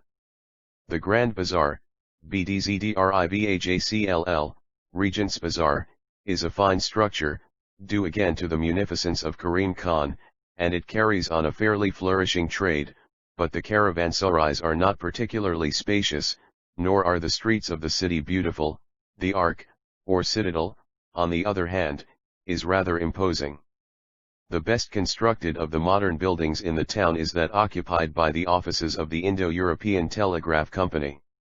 It was formerly a palace and has a fine courtyard of stone, while its hallways and roomy chambers seem to me Western in their style of architecture rather than Eastern. This touch of the West brought me in another way also nearer home, for I found an opportunity to send a cablegram to America, a welcome experience after having been cut off from direct communication with home since I left Urumia. Buildings of brick, mortar, and stone are not the glory of Shiraz, it owes its renown rather to the causes which I shall now enumerate. In the first place, the natural beauty of its environs is greatly enhanced by cultivation and by art. The entire plain surrounding the city is well cultivated, and owing to its tropical situation, for Shiraz is nearer to the equator than is the northern part of India, it yields abundantly to tillage and irrigation. The vineyards around the city produce the best wine in Persia, a product for which Shiraz has ever been famous. There are two varieties of this wine, a red and a white. The taste of the white wine reminded me somewhat of a marsala. The gardens and rose bowers of Shiraz are still more famous. Within the city and on its outskirts there are dozens of these. One on the latter point compare also Curzon, Persia, 2. 102 for some of the artistic points of this building, see Weeks, from the Black Sea, p. 116. Gardens and rose bowers 327 pleasure grounds, some of which still retain their beauty despite the neglect into which they have fallen. The Persian garden in general is somewhat different from its counterpart in other lands and is more like an orchard, a horticultural enclosure, than a garden in the narrower landscape sense. In fact, the ordinary Persian word for garden, hdgh, may sometimes best be rendered by our word orchard, with little of the connotation of flower garden. Instead of being winding paths, the walks are usually laid out in straight lines, with brick and tile borders, while terraces also are constructed whenever possible, as in our own gardens, and finished with stonework and a masonry.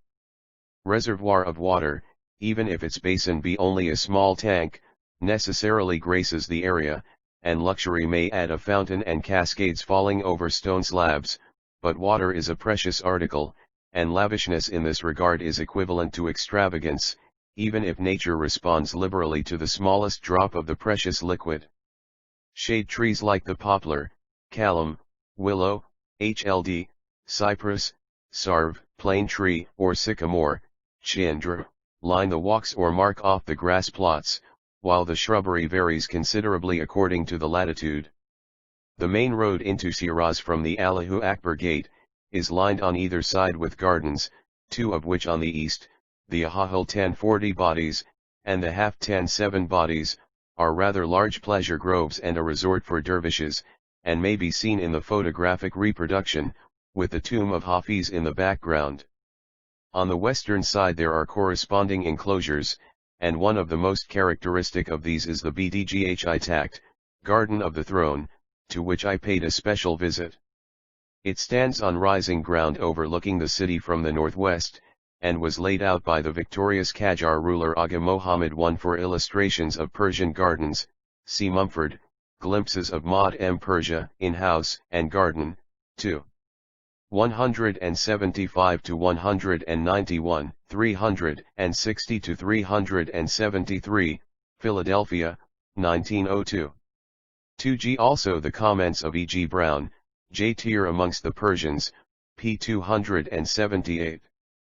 328 Shiraz, the home of the Persian poets Khan, who constructed it on the site of an older garden admirably adapted for the purpose by its location. Terrace rises above terrace, and fountain, channel, and stream pour their waters in cascades over slabs of marble into reservoirs faced with stone. The watercourses are edged with masonry, and the walks bordered with cypress and orange trees.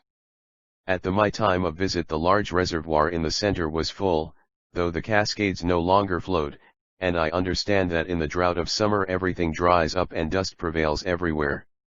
The walls around the enclosure and leading up the terraces were not kept up and were consequently beginning to crumble, while the pavilion which once graced the upper terrace was deserted and in ruins.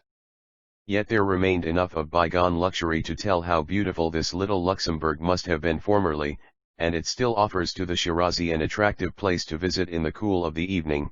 The true renown of Shiraz, as I have implied, rests not upon the beauties of nature, which I have been describing, but upon the fame of her poets and the distinguished men she has given to Iran. Not the least known among the latter class is one of recent memory, the Bab, whose religious reform in the past century I have mentioned in an earlier chapter. The list of notable Shirazis was already a long one when Yakut wrote, 700 years ago, CAD 1220, yet even he had not lived to be aware of the future greatness of his younger contemporary, Sati, or to know that one of the world's greatest lyrists, Hafiz, would be born in Shiraz. Hafiz, whose birth occurred sometime in the first half of the 14th century, is known almost as well, by name at least, in the West as he is in the East, where every Persian is familiar with his odes, which have made Shiraz a synonym for poetic inspiration. The beauty of his language, the charm of his one for descriptions of the gardens, see also Weeks, Fro in the Black Sea, AP 116, Brown, Year amongst the Persians, p. 279, Curzon, Persia, 2. 104 see pages 48 to 50, above. The Persian poet Hafiz 329 style, the sweet flow of his verse, and the passionate expression of his feeling, whether it be in the lyrical outpouring of his own love, or in the mystic ecstasy of a spiritual devotion veiled under the guise of material images, entitle Hafiz to rank even in the Occident as a poet's poet and to hold a prominent place in the best literature of the world. His youth may have been anacreontic, but he must have been a faithful student, as he won by his memory and learning the title Itjaz, mindful, a distinction bestowed only upon those who knew the entire Quran and its interpretation by heart, and he received also an appointment as instructor to the family of the ruling house of Muzaffar, as well as a position in the royal madrasa, which was founded expressly for him. Even a prince of India, Mahmud Shah Bahmani of the Deccan, invited him to his court as a permanent guest. Hafiz accepted the invitation and started on the journey, but proved unequal to facing the perils of a journey by sea, and abandoned his plan, excusing himself by writing a handsome panegyric of his would-be patron, and delicately urging his preference for a life amid the enchantments of Shiraz. According to an interesting tradition, furthermore, even the stern conqueror Tamerlane came under the charm of Hafiz's verse, but scholars generally discountenance the legend as they in the same manner reject the fable that he received poetic inspiration from a cup of nectar placed to his lips by an aged man as a reward for his devotion to the love of a beauteous maiden. Hafiz was prolific as a writer, and the manuscripts and printed editions of his works contain more than 500 ghazals, or odes, which have his name deftly woven into the last stanza of each.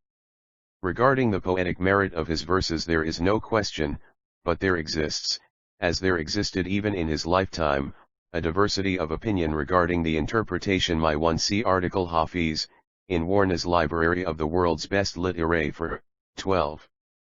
6793-6806, New York, 1897.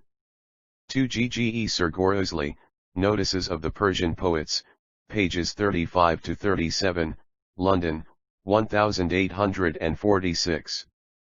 330 Shiraz, the home of the Persian poets, of his poetry whether it is to be taken in a literal or in a spiritual sense. Some readers see in his praises of love and wine, of musky tresses and cypress forms, the passion of an Ovid or a Tabuyuz, but others, especially some of his oriental admirers, read beneath those physical images the spiritual thoughts of divine love and the soul. Wine is the spirit, not the juice of the grape, and the cup drained in the tavern is but a draught of that self-oblivion which brings one into complete union with the supreme essence. There is undeniable truth in the possibility of so interpreting the verses according to the doctrines of Sufism, just as there is in the mystic interpretation of the Song of Solomon, and parallels might even be cited from the poems of Donne, Vaughan, and Crashaw, in the English literature of the 17th century. But it is equally true that some of the verses of Hafiz, perhaps those of his youth, can hardly allow of anything but a material and passionate interpretation. As an illustration of his lyrical style I choose an ode translated by the late Professor Cowell, who taught Omar Fitzgerald his Persian. The fairest of roses no longer is fair, if she who possesses my heart is not there, if wine, the bright ruby, be ever forgot. The spring hath no charms and delighteth us not, the walks of the garden are lonely and drear. My, if the song of the nightingale strikes not ear.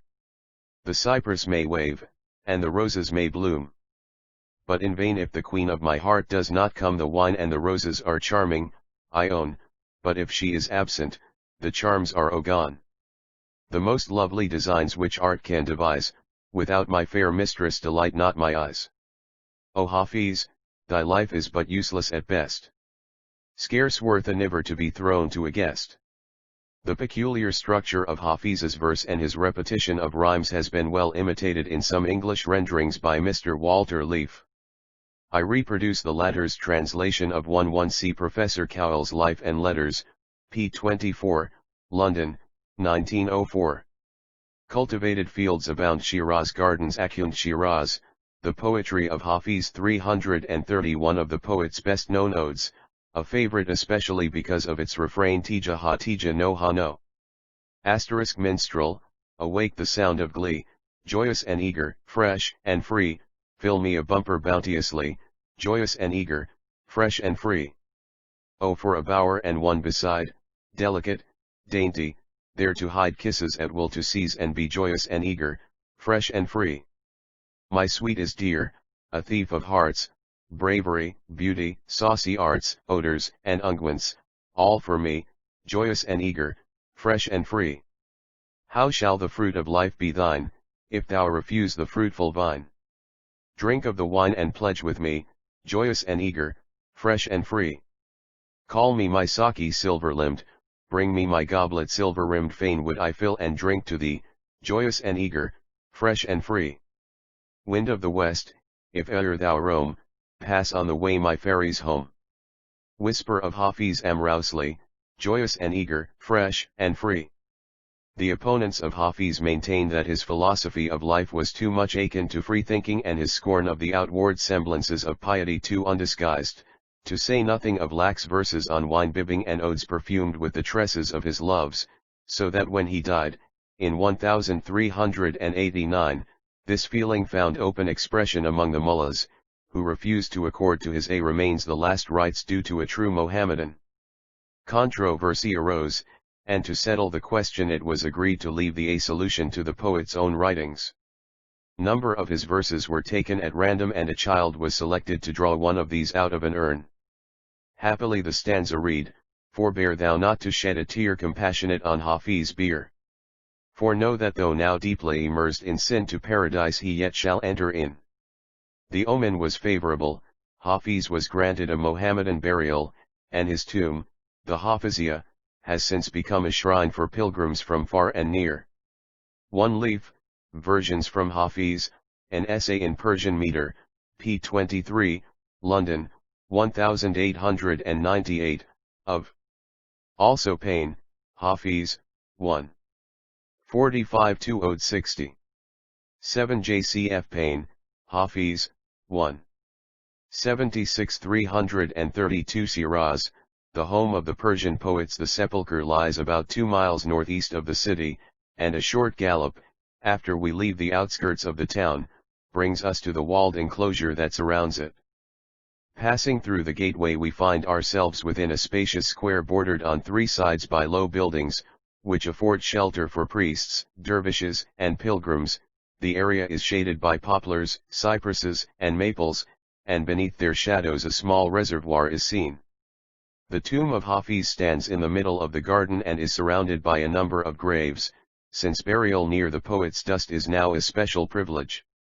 The place is well kept up, being no longer neglected as when Porter described it in the last century, and the increasing number of pilgrims that yearly visit the shrine speaks for the growing fame of the poet, if not of Orthodox Islam. Handsome oblong block of marble covers the grave and takes the place of the original slab, which Karim Khan is said to have placed in the Jahannama garden when he replaced the stone by the present sarcophagus. The block is beautifully carved with verses from the poet's writings, and at the top is an Arabic inscription, the tenor of which is the transitory character of human things and the eternal nature of God, while at the bottom is added the date of the poet's death, which is given as the year 1389, AH 791. The present governor of Shiraz has taken pains to have the sepulchre protected by a large iron grating which is more imposing than the old metal cage that formerly enclosed it, and the scroll work and design show some artistic taste. The stanchions and corner posts, however, are iron telegraph poles, received from the Indo-European Telegraph Company, and the Shirazis seem to be almost as proud of these and of the little metal flags that decorate the top, as of the inscribed slab over the poet's dust. 1 Seeker Porter, Travels, 1. 694,695 Sir Gorosly Notices of the Persian Poets, p. 40, London, 1846, spoke of Tlygrave as being in excellent order when he saw it in 1811. 2 G. Curzon, Persia, 2. 109 For the inscription C. Brown, A Tier Amongst the Persians, pages 280-281. The tombs of Hafiz and Sa'di 333 The tomb of Sa'di lies about a mile farther northward in a slight hollow of the plain and is called the Sa'adiyah. Like the tomb of Hafiz, it is in an enclosed garden, and a grove of poplars, cypresses, fragrant shrubs, and rose bushes surrounds the building which contains the remains of Persia's great moralist and poet. It is a fitting resting place for one who gave the titles of Rose Garden, Gruostan, and Garden of Perfume, Boston, to his two chief works. Within this precinct Sa'di alone is buried, at least I saw no other graves, and the sepulchre itself is now enclosed within a building.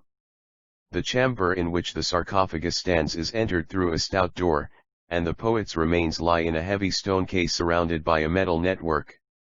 The room itself is without decoration, but is richly carpeted with a Persian rug, on which the foot falls noiselessly as one moves about the sarcophagus to do homage to the memory of the dead. The same Arabic inscription about the immutability of God, as on the grave of Hafiz, is chiseled on the stone, and verses are added from Sa'di's own poems, a handsome manuscript of which is preserved in the building. Sa'di's life was a long and eventful one. Born in 1181 or 1184, or nearly a century and a half before Hafiz, he is said to have rounded out a full 50 and more of years, as his death is recorded as having taken place in AD 1291.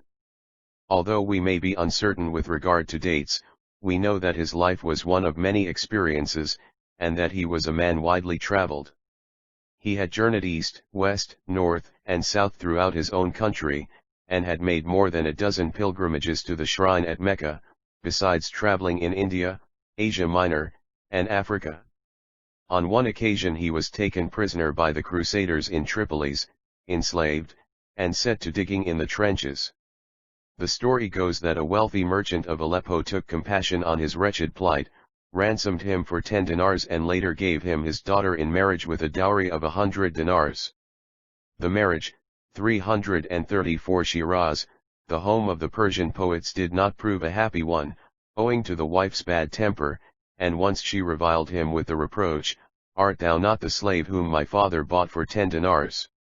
Yes, replied Sa'di, he ransomed me for 10 dinars and sold me to you for 100. And he added in verse, I've heard that a man of high degree from a wolf's teeth and claws a lamb set free.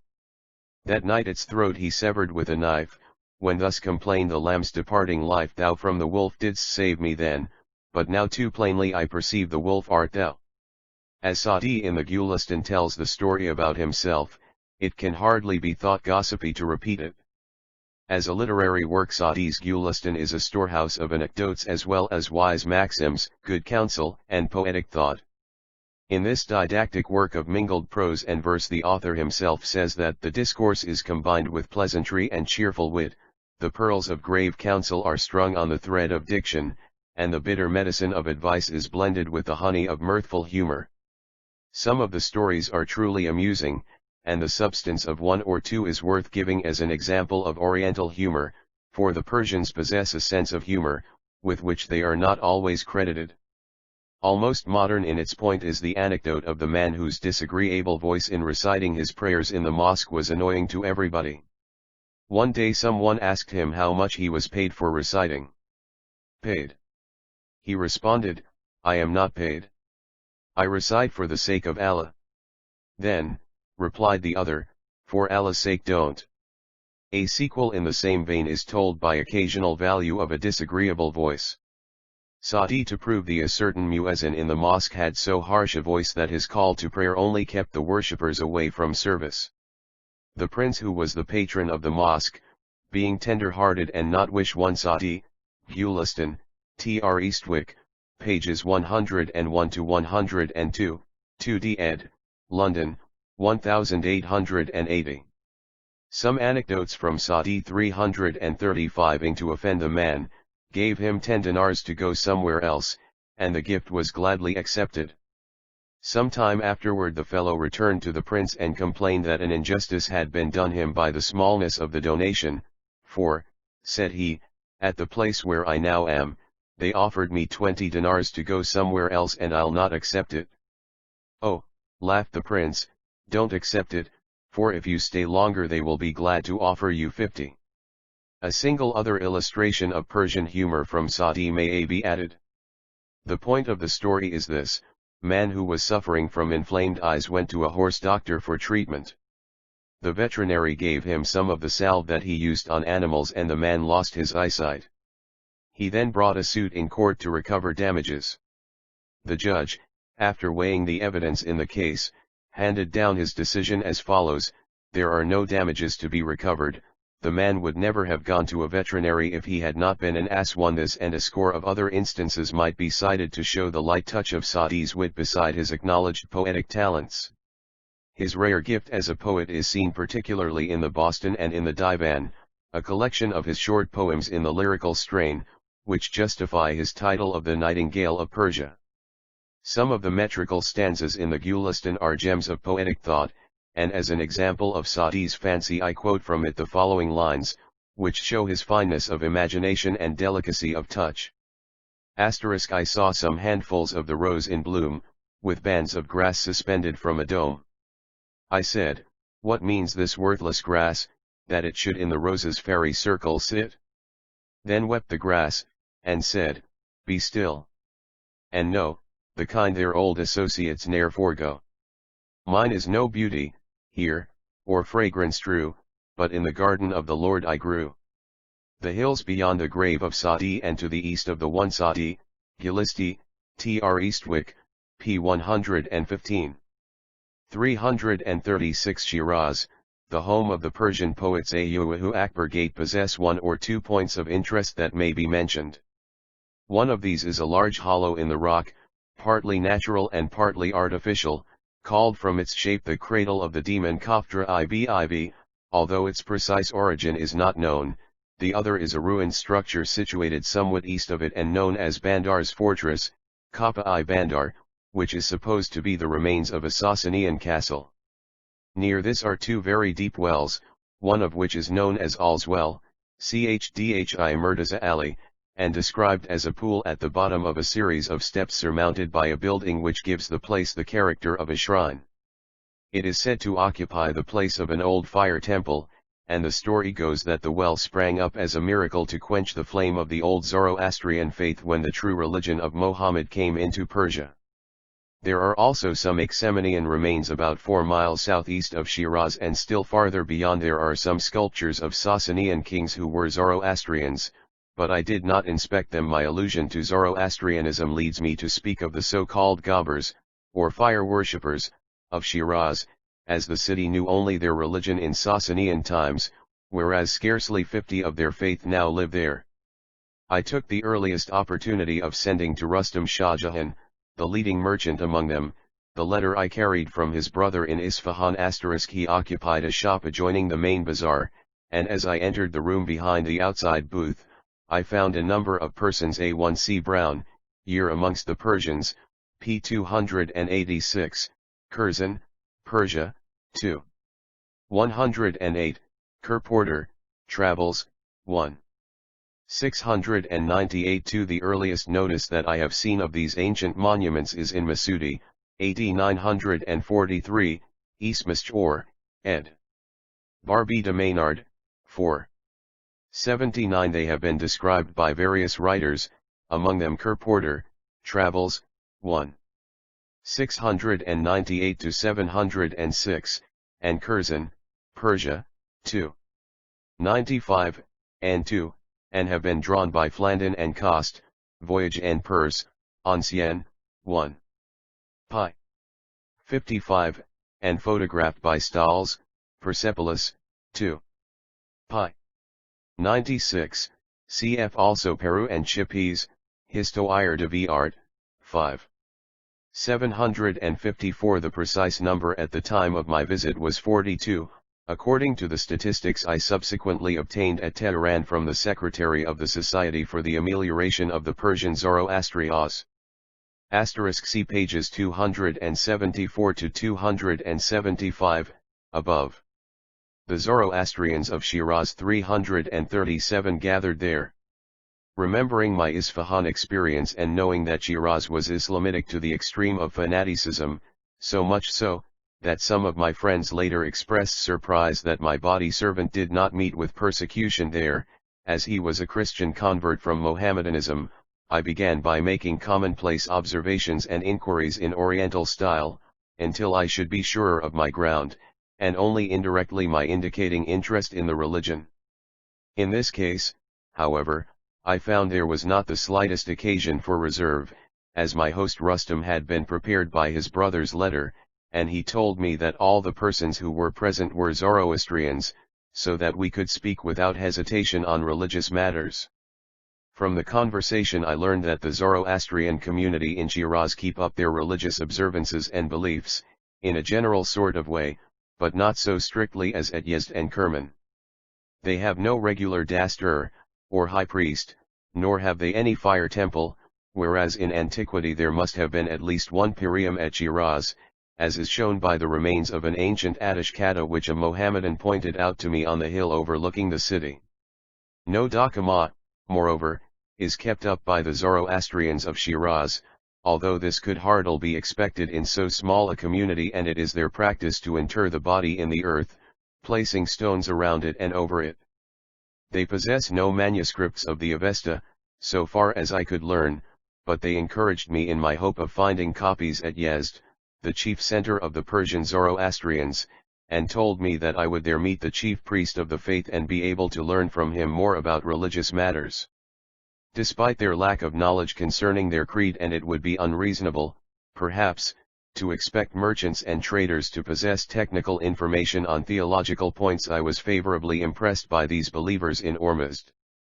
They seemed honest and thrifty, and fairly prosperous, considering the fact that they 338 Shiraz, the home of the Persian poets, have had to live for over 1,000 years under restriction and persecution, and they appeared also to cultivate the sterling virtues which their prophet of old enjoined.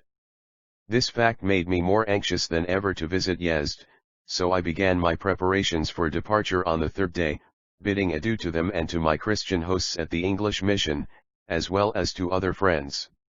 Chapter XXII. From Shiraz to Yezd. From Sliraz to Yezd is 74 farsakhs. Ibn Hadkal, Geography, T. R. Uzli, p. 111. It was toward midday on the 6th of May, and the sun was scorching hot, when I set out from Shiraz on my way to the city of Yezd to visit the Zoroastrians in that ancient stronghold of the faith. I was provided with a letter from the Persian governor of Shiraz, directing that certain privileges and attentions be extended to me on the journey, and was furnished with an authorization from the Director General of the Persian Customs and Post, enabling me to procure horses or other means of transport over portions of the route that had not yet been formally laid out. As I knew on my southward journey that I should have to travel for 3 days over the same route by which I had come from Pasargadse to Shiraz, I had taken the precaution to pave the way with silver. The investment was expensive, but it proved to have been worth making, for it quickened the pace of the post horses and hastened the movements, the men at the halting places, and haste is a rare thing in Persia. By this expenditure, by liberal use of whip and spur, and by reducing the time of sleep at night to 3 or 4 hours, with catnaps stolen at odd moments during the day, I was able to shorten the ordinary time of 10 days between Shiraz and Yezd to 5 days and a quarter. Toward evening of the first day, as I retraced my route northward, I reached once more the ruins of Persepolis. The desolate terrace looked picturesque in the moonlight, but I did 839 340 from Shiraz to Yezd, not halt again to wander through its crumbled palaces and deserted halls. On the next day, however, I paid another visit to the sepulchres of the Achaemenian kings at Nakhchirai-Rustam and the Magian altars and rock-hewn tables on the cliff that overlooks them, and I reached Pasargadse and the tomb of Cyrus that same afternoon, spending the night once more at Meshad-i-Murgab. After a hard march of 7 farsakhs in 6 hours over rough hills and stony ways, I rested for an hour at Debid, and then resumed the journey and arrived, about 5 o'clock, at Khan-i-Kara, where the night was to be passed and I could at last strike eastward on the trail to Yezd. From my previous experience I remembered Khan-i-Kara as a desolate place at which I was held up for 2 hours and a half because the post horses had roamed miles away over the plain to graze.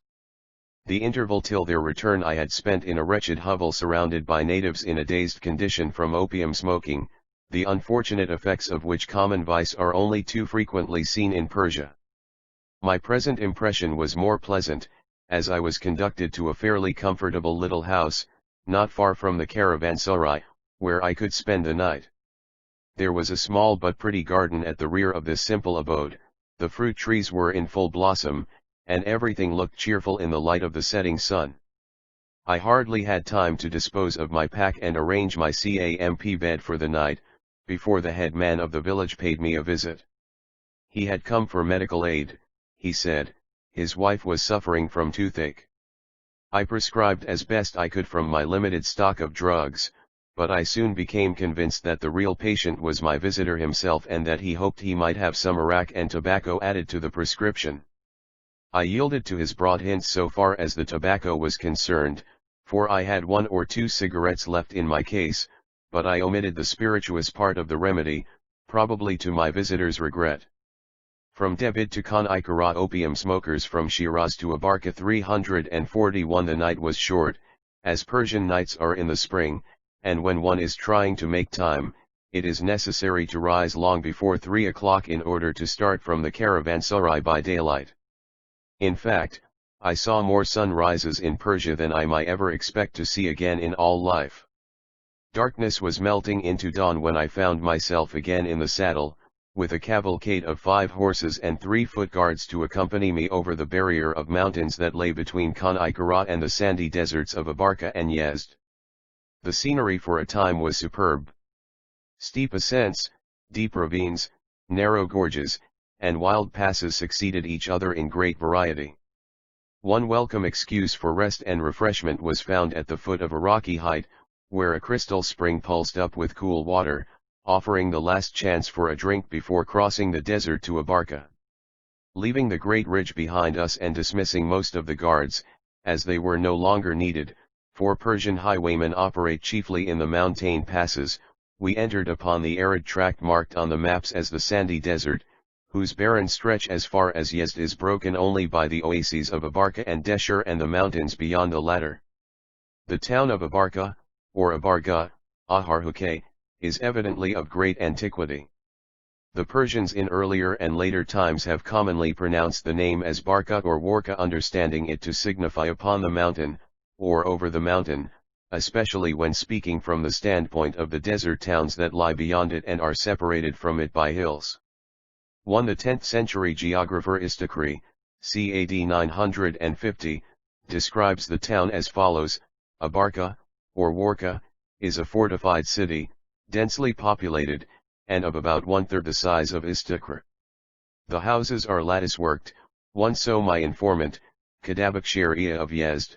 See also the statement of Yakut, p. 8, the Persians say va7 Kufr Barka, upon the mountain. Cf likewise, Indagoj, Bibl Geographic Arab. Istakri, 1. 126 Abarca, Moqaddasi, 3. 437, Barca, and Al-Hamadhani, 5. 203 Aharkoya, see also Swartz, Iran-I Middle Altar, p. 17. 342 from Shirazi to Yezd, and most of the buildings, as well as the buildings at Yezd, are built with colonnades, or vaulted domes. It is a barren place, There are no trees or gardens around it except at a distance, but the soil is productive and the living is cheap. On the right of the road as we approach from the southwest there is a large fortress-like ruin called Dakamaji Iddrdh structure of Darab, after the name of Darius Kodominus, the last of the Achaemenians. The term Dakama, which is applied to it, is used, as also in Turkish, for a structure in general, and is not to be confused with the usage of the word daklama in the technical sense of Tower of Silence. The ruin looks like a deserted stronghold of considerable antiquity. On the left of the road, upon an elevation, stands the Dakama Garud, structure of the Gabbers, another ruined edifice of mud and sun-dried bricks, closely resembling the Ateş Kataji, or Shrine of Fire, near Isfahan, which I have already described. Adjoining this so-called Gabber structure stands another building, evidently an old temple, but, like the shrine, a crumbling ruin. The site of these ancient Iranian structures appears to be a historic one, as is shown by some allusions in Mohammedan writers. Ibn Hawqal, for example, in the 10th century, says, in the vicinity of Abarca are considerable heaps of ashes. The common people say that here was the fire of Is Timrod, into which he caused Abraham to be thrown, but this is not true.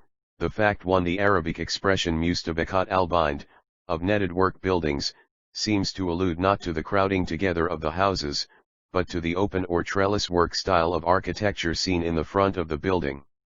The second term, Arabic word dzdj, note I, p. 351, appears to allude to colonnades or arched galleries. See the pictures of Yazd in Malcolm, 5 Tiers in a Persian Town, pages 134, 184, 216. But vaulted domes is the rendering of Barbey de Maynard, Diet. Geographie de la Perse, p. 8, Sintry, and of Swartz, Iran im Mittelauer, p. 18, MIT Jwolterdek. Such domed mud roofs are common in Persia, as is shown also in some photographs that I have of Yazd and Kashan, but this explanation seems to me not so good. Istakri, ed. Dagoj, 1. 126. The Persian version adds to the Arabic a note on the export of fruits from Abarca. G. pages 252 to 261, above. One bins of an ancient fire temple. 343 is that Nimrod and Tli kings of Canaan dwelt in the lot of Babylon. This statement of Ibn Hawqal is evidently based on older authorities, for he re-edited Istakri, whom Yakut, CAD 1220, briefly cites. Yakut has a somewhat similar legend, but differs from this account in certain noteworthy details. At a barn, there is a large hill of ashes, which the inhabitants claim was the fire of Abraham, lighted by Barda and Salama. But in the book of the Avesta, which is the book of the Magi, I have read that Sudaba, the daughter of Tuba, wife of Kakos, fell in love with his son Khosru, Siavish. She endeavored to seduce him, but he rejected her, whereupon she told his father that he had tried to dishonor her, which was a lie. Thereupon Khosru built a large fire at Abarca for an ordeal and said, "If I am innocent the fire will not harm me, if I am guilty, as claimed, the fire will devour me." At this he entered into the fire and came out of it unhurt, without having suffered any harm. In this way he dispelled the entire charge against him. The ashes of that fire are to be seen at Abarca in the shape of a large hill, and today it is called the Mountain of Abraham. But Abraham never saw the land of Fars, nor entered it, he abode in Kutharaba, in the land of Babylon. I have read elsewhere, however, that Abraham came to Abarca and prohibited its inhabitants from employing cows in farming. Consequently they do not employ cows in this way, although there are plenty in the country. Abu Bakr Muhammad, who is known as Al-Harbi of Shiraz, states, "I was in Abarca 3 times, but I never saw rainfall within the walls of the city, and the people said that this was owing to the prayers of Abraham." Ibn Hawqal, CAD 975, T. Rusli, p. 130. 2. The Arabic seems to mean which Barda and Salama lighted upon it, i.e. the hill, but Barbi de Maynard, diet. Geographie de la Perse, p8, renders Chu Abraham Aluma pour Berde et Salama. 3. Sudana, as well as Sudaba, is found as a variant form of the name. For references, CP 344, N1. Asterisk Firdausi, Tr Mol. 2 164-195, and the author of the Haftiklim narrate the story not of Khosrau, but of Siavish, which is apparently more in accordance with the facts. Degree Yakut, Geographisches W. Buck, ed. Wiestenfeld, 1. 86, Leipzig, 1866, cf. Also the translation of Yakut by Barbi de Maynard, diet. Geographically La Perse, pages 8 to 9. For assistance with the Arabic I am indebted to 344 from Shiraz to Yezd. This legend of the fire ordeal, as preserved in Yakut, is sufficient to prove the sacred associations of the place and its right of title to having been the site of a Pirsum, even if Firdausi and Thilabai, in their accounts, do not give the precise locality where the ordeal took place. We may consider, therefore, that still another identification has been added to the list of sites of ancient fire temples in Persia, and that the ruined shrine at Abarca commemorates, in its location at least, the place where the honor of Siavish was vindicated. In this connection I may mention a legend connected with a Mohammedan saint at Abarca, as told by Hamdallah Mustafi, AD 1340. This author narrates that there was in the town the tomb of a saint of Islam, named Taz al-Haramain, which literally means peacock of the two sanctuaries, that is, of Mecca and Medina, and he reports that the walls of the building would not allow a roof to enclose it, for if a roof was erected over the tomb, some supernatural power always destroyed it. He likewise adds that no Jew could exist in Abarca for more than 40 days. When I entered the town, I went at once to the race of Abarca and presented my letters from the governor of Shiraz and from the director of the post. The town is only a small place nowadays, and the race could not obtain horses for me, but he managed to procure 4 mules to make up a caravan for crossing the desert, and arranged that the start should be made soon after midnight.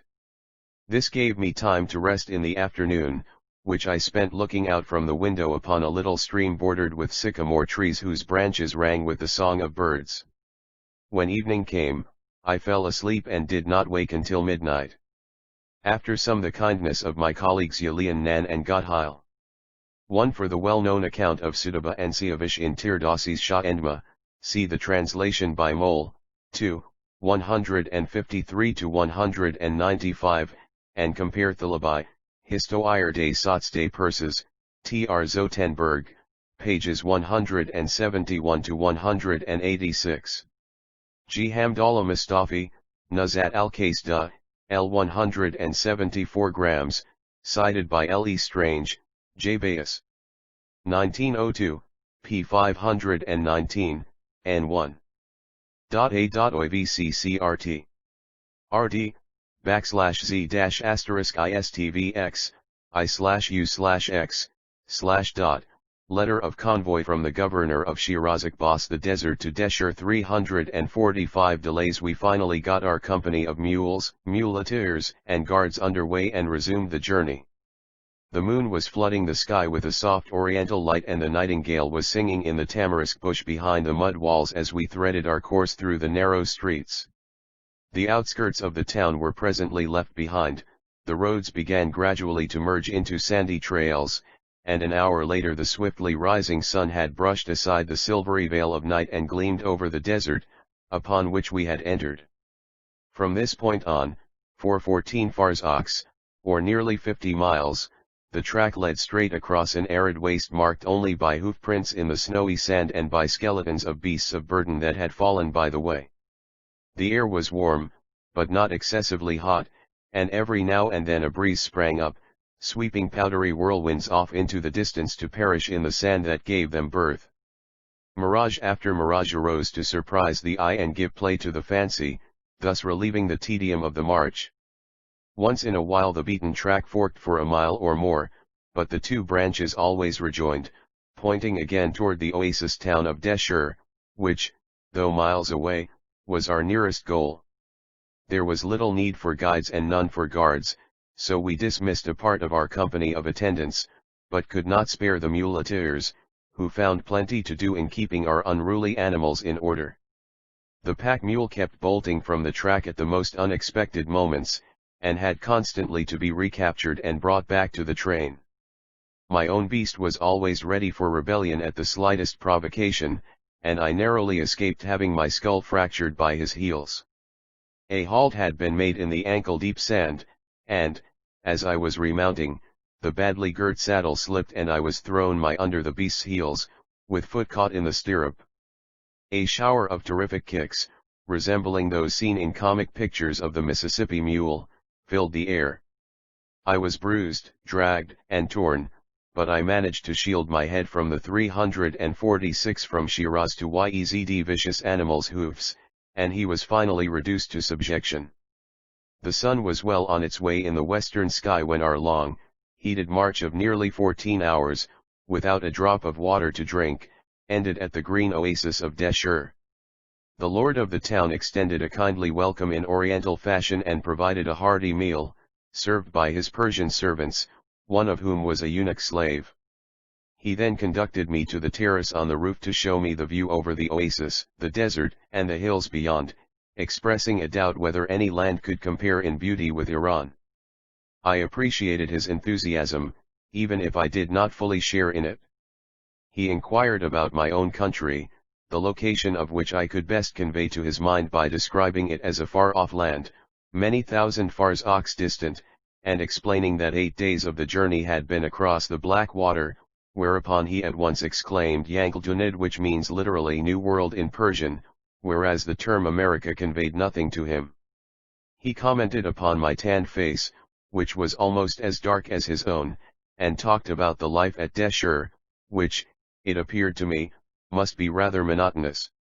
He knew the surrounding country well, but the main fact that I elicited regarding antiquities was that some stone coffins with human remains had once been found in the vicinity. Our view over the landscape was enjoyed through a telescope, of which he was the proud possessor, having inherited it from a father or grandfather, to whom it had been apparently presented many years ago by its original owner, an English officer, if I may judge from the inscription engraved upon the brass. As I was a foreigner, he expected me to be equipped with tobacco, and I was sorry not to have any American cigars to offer him as samples of the wheat in our country, but I tried in other ways to return his hospitality and to reciprocate his acts of courtesy. One pronounced Yankee Dunya. Deshur and Taft 347. When I was taking my leave and asking directions and information, he told me that the road through all his district was safe. There had been bandits operating recently in the hills, he said, but he had attended to the last of these about a fortnight previously. The closing sentence was accompanied by a significant gesture with his hand drawn like a knife across his throat to indicate the punishment he had inflicted upon the thieves. Nevertheless, to make my safety assured, he accompanied me himself, after the Persian manner, some distance beyond the town and gave a guide and guard to conduct me across the Shirkuh mountains. The road led over wild and jagged hills, and the rocks took on fantastic and picturesque shapes in the rich moonlight as our little caravan clambered up and down the rough ways to the pretty hamlet of Desirush. After a few hours' sleep we pushed forward again over the hills to Aliabad, where our pack mule was exchanged for 2 small donkeys, and we enjoyed a half-hour's rest and breakfast under the trees near a wee little brook. Had not proceeded far after resuming the march, before one of the donkeys had a severe fall and received a cruel cut in his chest. I urged the muleteer to send the animal back to Aliabad, as I would pay for a substitute, but he gave no attention to the poor beast's suffering, for animals seem to have no rights in Persia, where a society for the prevention of cruelty would have an ample field for activity, and he seemed almost amused that I should consider the matter of an animal's pain. I was obliged, therefore, to postpone my sympathy until I could reach Yezd and there have the donkey's wound properly treated. As we proceeded on our way, the signs of increasing civilization and comparatively fair prosperity grew more and more marked, and about an hour after noonday we reached Taft. This is a well-to-do suburb of Yezd and a place that counts among its population a considerable number of Zoroastrians, we mostly gardeners. Halted here long enough to have 1348 from Shirazi to Tzd of the mules shod, as its shoes had been loosened and lost on the hard journey over the rocky hills and pebbly roads of the Shirkut. This gave the muleteer and the guides a chance to rest. They had been walking 40 miles a day, yet without apparent fatigue, for when called upon for a spurt, they were always ready to set off at the pace of a sprinter. These men have evidently kept up the tradition of the ancient Persian couriers, and I was told by English residents in Yezd some remarkable stories of the feats of endurance and speed these desert runners were able to accomplish. Most of the remainder of the afternoon was spent in reaching Yezd, ever tantalizingly near because of the clearness of the atmosphere, yet still remote because of the expanse of desert around it. This encircling tract of sand, which is nearly 30 miles broad and many more miles long, is bounded on the south and west, and partly on the north, by ranges of rugged hills, while a belt of sand dunes on the east reaches almost to the walls of Yezd, but is kept back by gardens, whose green tinge affords a welcome contrast to the brown and parched aspect of all around. Yezd is a city of considerable antiquity, since its name apparently occurs, under the form of Kratiti, Ai, Izadiktai, in Ptolemy's Greek geography, where it is named among the few towns of the desert of Carmania according to Persian tradition. Moreover, it must have been known in Alexander's time, having been used by the victorious invader as a place of confinement for his prisoners of war. The common view associates the name Yezd, or Yazd, with Yazdagerd I, AD 399,420, father of Bahram.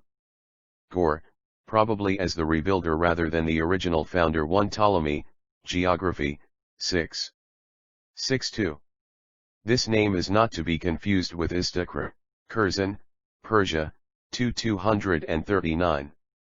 2. On this latter point, drawn from Hafiz, and for the common view regarding Yezd, Yazd, and Yazdagerd, see Sykes, 10,000 Miles in Persia, pages 419 to 420.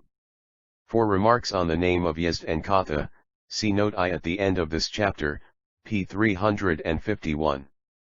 View of Yezd Street in Yezd, showing a wind tower. The city of Tzd 349. During the earlier years of Mohammedan rule, Yezd became a place of refuge and stronghold for the Zoroastrian Ghabars, probably because of its remote situation in the desert, although it was never out of touch with the rest of Persia.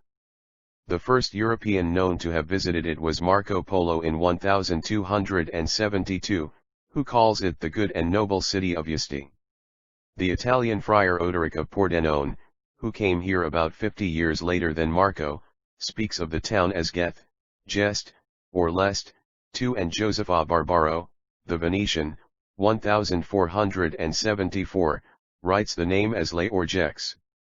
Notwithstanding the earlier and later importance of the city, Yezd has little to offer in the way of sightseeing, and it certainly cannot lay any claim to natural beauty. One rides for hours through narrow winding streets, with nothing to see but walls of clay, the backs of houses, a streak of sky, which blazes as soon as summer begins, and a glimpse of high wind towers rising from the roofs of the better dwellings. These lofty air shafts, BDD-gers, wind collectors, resemble square chimneys with slat openings above to catch the slightest breeze. They are rendered necessary by the long continuance of the heat during the summer months, and are characteristic of Yezd. The area of the city is considerable. Odoric spoke of the V-town as walled and of miles in circuit, and the same is practically true today, except that the circuit may be somewhat larger and the walls have fallen in some places. The fort within the city was erected or reconstructed in the year 1137, and is built of sun-dried bricks and mud, but neither this nor the citadel of the governor inside its walls would afford any material defense at the present time. In several 1 Marco Polo, ed. Ewell, 1. 88 2 Odoric de Pordenone, ed. Cordier, p. 451. Josepha Barbaro, 49. 59, 73, 82. On this point see Curzon, Persia, 2. 240, Landor, across coveted lands, 1. 381, Sykes, 10,000 bulls in Persia, p. 421. The Arabicologians in note I at the end of this chapter show that the citadel must have existed before 1137 and that it was probably rebuilt in that year. 350 From Shiraz to Yezd parts of the town there are public squares, the one near the governor's palace being somewhat effective, and among the features of Yezd are numerous arches over the narrow streets, but the only public building that has any claim to consideration is the Friday Mosque Masjid-i-Jum'ati. It was built in 1119 by Sultan Ala ad-Dawla Hasp, who thus won for Yezd the cherished title Ddr al-Adat, abode of worship, a dignity which was rendered still further assured in after centuries by the pious munificence of some of the later rulers, traces of whose donations, especially two beautifully carved wooden doors, are still to be seen. The population of Yezd is estimated at between 30 and 40,000, or at nearly 60,000 if the villages in the district be included in the count. Large part of the population is engaged in silk weaving, which is one of the chief industries of this region. But this was a matter of minor interest to me at the moment, nor did I pay much attention to the manner in which Yezd meets the difficult problem which it has to face in securing an adequate water supply, nor again was I especially interested in the bazaars, or in the trade and commerce of the city, except that I found it very convenient that Yezd had a branch of the Imperial Bank, from which I could draw upon my letter of credit. My real interest in Yezd was to see the Zoroastrians, and I shall devote the next chapter to the visit that I paid to this interesting community. 1. For a picture, see Malcolm, 5 Tears in a Persian Toyan, p. 184, 2. For notes upon this subject, together with quotations and a description of the mosaic dome near the fort, see Sykes, 10,000 miles, p. 421. Notes 361. I note on Yezd and Katha there is good reason for claiming that an old name for Yezd or a collateral title for the main quarter of the city was Kata, judging from the article Katha in Istakri and other Perso-Arabic geographers. Istakri, ed. Dagoj, Beal. Geographic Arab. 125, writes as follows: one of the most famous cities in the district of Istakra on the confines of Khorasan is Katha. It is the chief place Kayama, of Yezd and Abarka, and he continues, Katha, the chief town of Yezd, is a city located on the edge of the desert. It has good and healthy air from the desert and possesses also the comforts that belong to large cities. Its districts are noted for their fertility, and living is cheap. The houses are generally built of clay and have colonnades, or vaulted domes DZDJ, plur from DZDJ, CP 342, N1, above. It has a fortified citadel, with 2 iron gates, one of which is called the Gate of Izad. It would be tempting to compare Ptolemy's Lo Atiza, as a possible corruption from Lo Ari/Zia, if not for the Persian variant Bdbindar, inner gate. The other is called Gate of the Mosque, Bab al-Musjid, on account of its proximity to the chief mosque. The mosque of the city is located in the suburbs. The water for the city comes through Kans, but there is also a river which comes from the vicinity of the Kala, or citadel, i.e. the Kal at al-Majis, or Kal at Izard, near a village where there is a lead mine. It is very delightfully located and has fertile and extensive districts. The town and its districts abound in fruit, so much so that it is exported to Isfahan and other places. The mountains have many trees and plants, which are also exported. Outside the city there is a suburb which has fine houses and bazaars. For the most part the inhabitants are men of education and letters. Ibn Haukal, ed. Dagoj, 2. 181, cf. also 2. 196, repeats this statement verbatim and adds, as regards the district of Istakra, the division of Yezd is the largest division in it, and in this there are the following cities: Katha, which is the citadel, and Ma'ibud, Nain, and Al-Faraj, and in all the divisions there is none that has 4 pulpits, Janinbars, except this one. In his list of fortified places, taken from Istakri, 112, Ibn Haukal, 187, mentions Katha directly after Istakr, Persepolis, saying, the city of Katha has a fortress. Yakut has 2 separate paragraphs devoted to Katha and Yezd. In the first, ed. Wiestenfeld, 4. 239, he says, Katha, a place of Pars, it is the chief city, Hauma, of the district, Mra, of Yezd, and belongs to the district, Kara, of Istakr. In the second paragraph, ed. Wiestenfeld, 4. 1017, he states, Yezd, a place midway between Nisapur and Shiraz and Isfahan, it is reckoned to the province of Pars and belongs to the district of Istakr. It, Yezd, is the name of the region and its citadel is called Katha. Between it and Shiraz the distance is 70 farsakhs. Compare also the French translation by Barbie de Maynard, Diet, Geographic p. 475, Katha, p. 611, Yezd, likewise Swartz, Iran I Middle Altar, p. 19. For help in translating the Arabic passages I am indebted to the kindness of my colleagues Godheil and Yohanan. With the name Katha, 352 from Shirazi to Yezd, Old Iran. *cat, we may compare the first part of the Latin name Cetrora for the corresponding place in the geographical list of the Tabula Pudding Ariana, as Tomaschek, S.B. Akkad. Ibis. Ziobin. 102, 165, Vienna, 1883, derives that name from the old Iranian word tkata, used in the Avesta to designate an excavation, house dug to receive corpses, and the presumably Iranian element rabara, found in the mod. Pers Yudrodvar, cf. Ptolemy's Podpot, Geographic 6. 5.2, this suggestion is plausible in the main, since it is reasonable to suppose that Istakri, who was a native of Stakr, would have been well acquainted with the territory around Yezd. The details which he gives regarding Katha and the river that flows from a village near a citadel where there is a lead mine, would answer in general to the region about the modern village Katu near the Yellow Castle Kava-i-Azard, as described by Brown, Year Amongst the Persians, p. 358.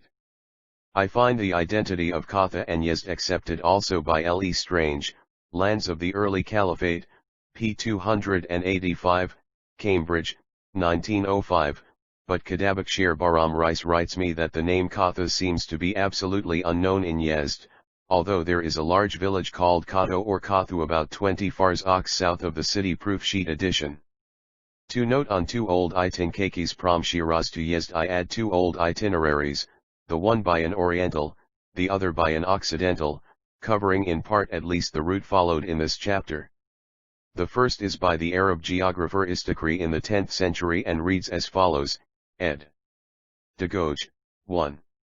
129 to 130, out from Shiraz to Katha, the chief town of Yezd, along the Khorasan route, from Shiraz to the village of Zargan, 6 farsakhs from Zargan to the city of Istakr 6/ from Istakr to the village of Bur, VL bin, Per, Giz, 4/ from Bur to Kamand, VL Kianda, Kiandaz, Uzli reads Kandaz, 8/ from Kamand to the village of Bid, Debid, Willow village, 8/ from the village of Bid to the city of Abarka 12/ from Abarka to the village of Al-Asad, Lion village, VL Deshur, 13/ from the village of Asad to the village of Al-Jataz, or Jaws, VL Al-Kur, De Ikbar, 6/ and from the village of Al-Jhz to the village Kala al-Maj is 6/ and from Kala al-Majis to the city of Katha, the chief place of Yezd,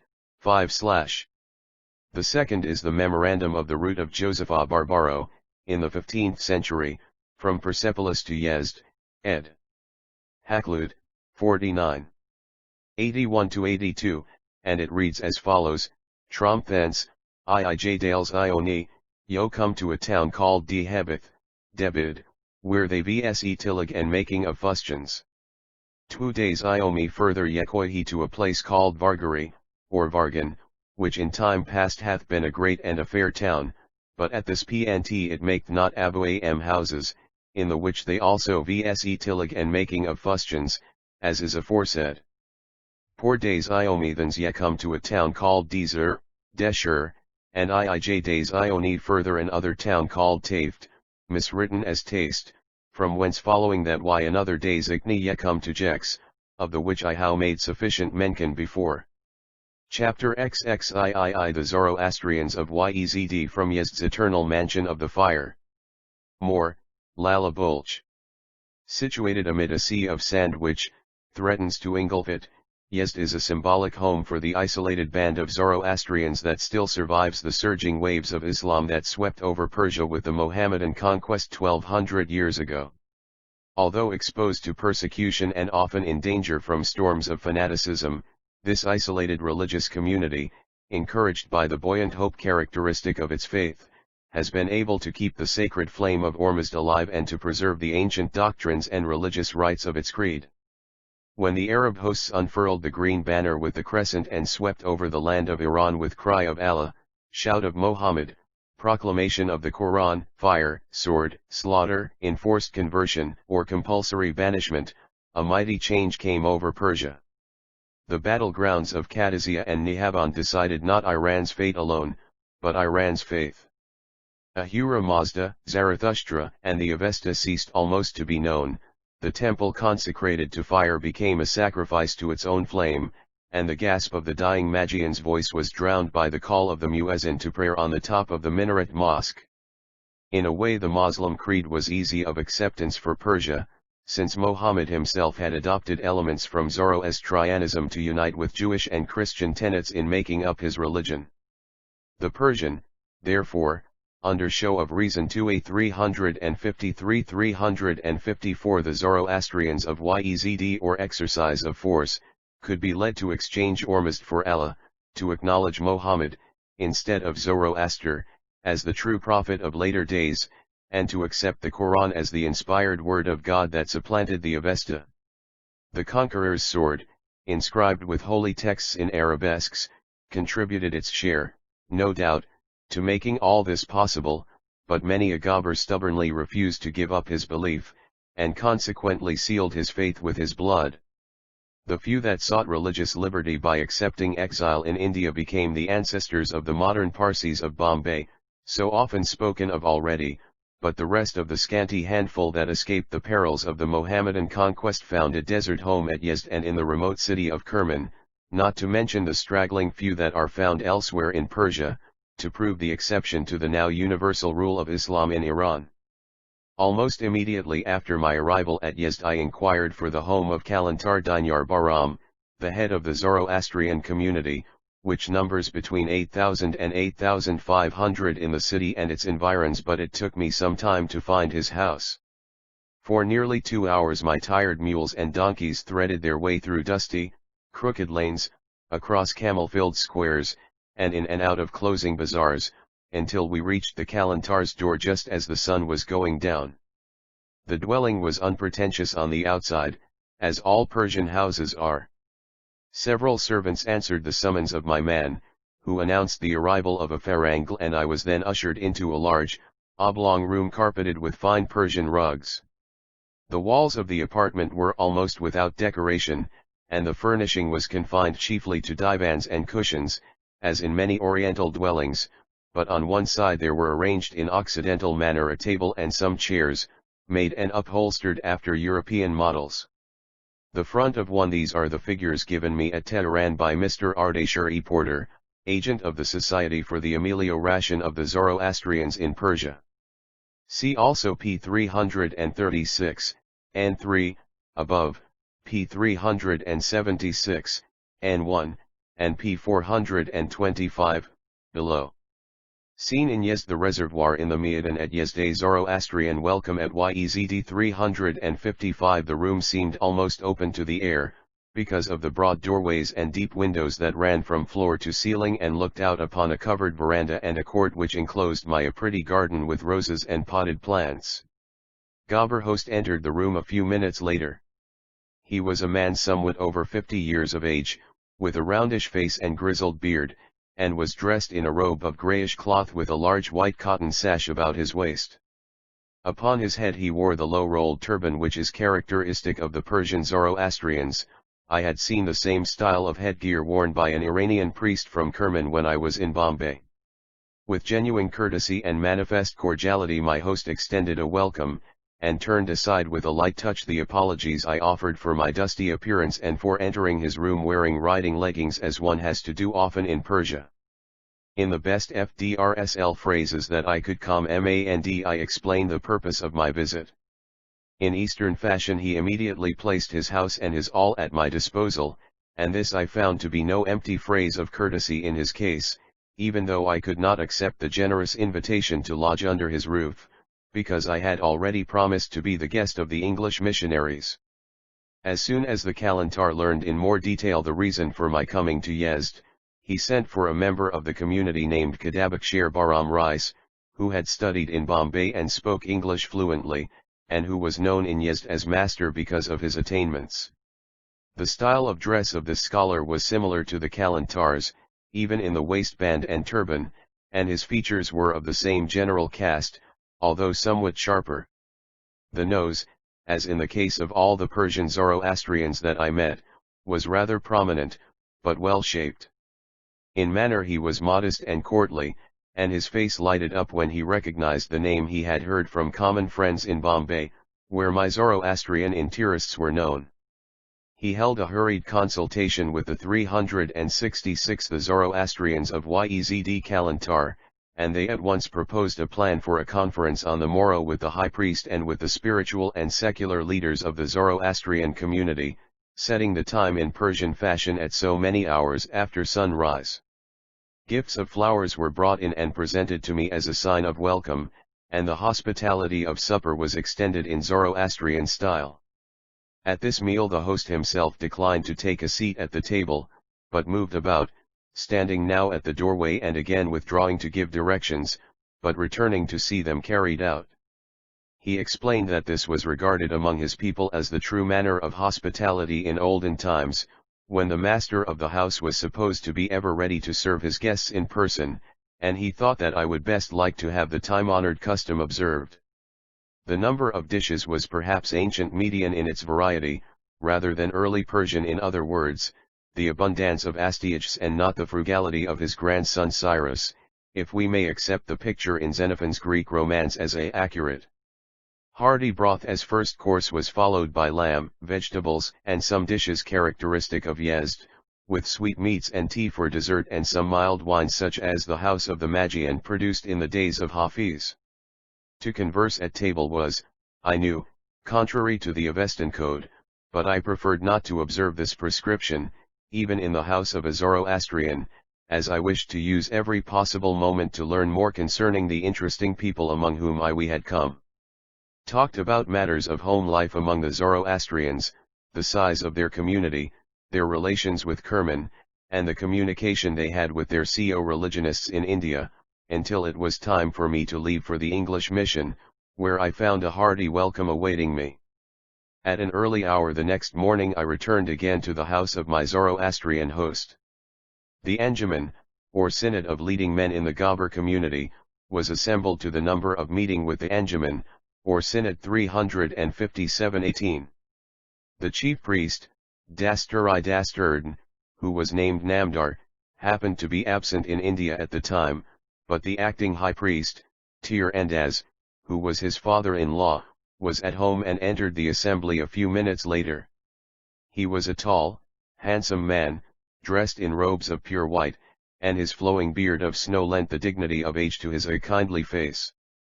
Brownish turban set off his dark, intelligent eyes, which had the gleam of youth and were in keeping with his manly frame, erect bearing, and clear voice.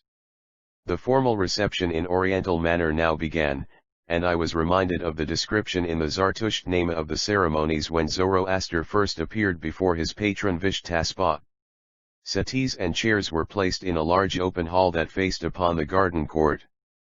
They were arranged in the form of a widespread V, in much the same manner as in the Council of Ormuz described in the old Iranian Bundashmai. I was formally conducted to a seat at the apex of this V. Host took the place on the right, the high priest sat on the left, the other members of the assembly were arranged in order of seniority or rank. When all were seated there was a moment's pause. Then those sitting on the right turned toward me and made a solemn bow, to which I responded. The same salutation was formally repeated on the left. Servant next entered with a tray of confectionery, a ewer of rose water, and a hand mirror. From the hospitality of the Parsis in India, I was familiar with the rose water and sugar candy, but I had not previously seen the mirror used in ceremonies, although I was told it was an old Zertshtian custom in receiving a guest. My momentary embarrassment was relieved when the mirror was handed to the high priest.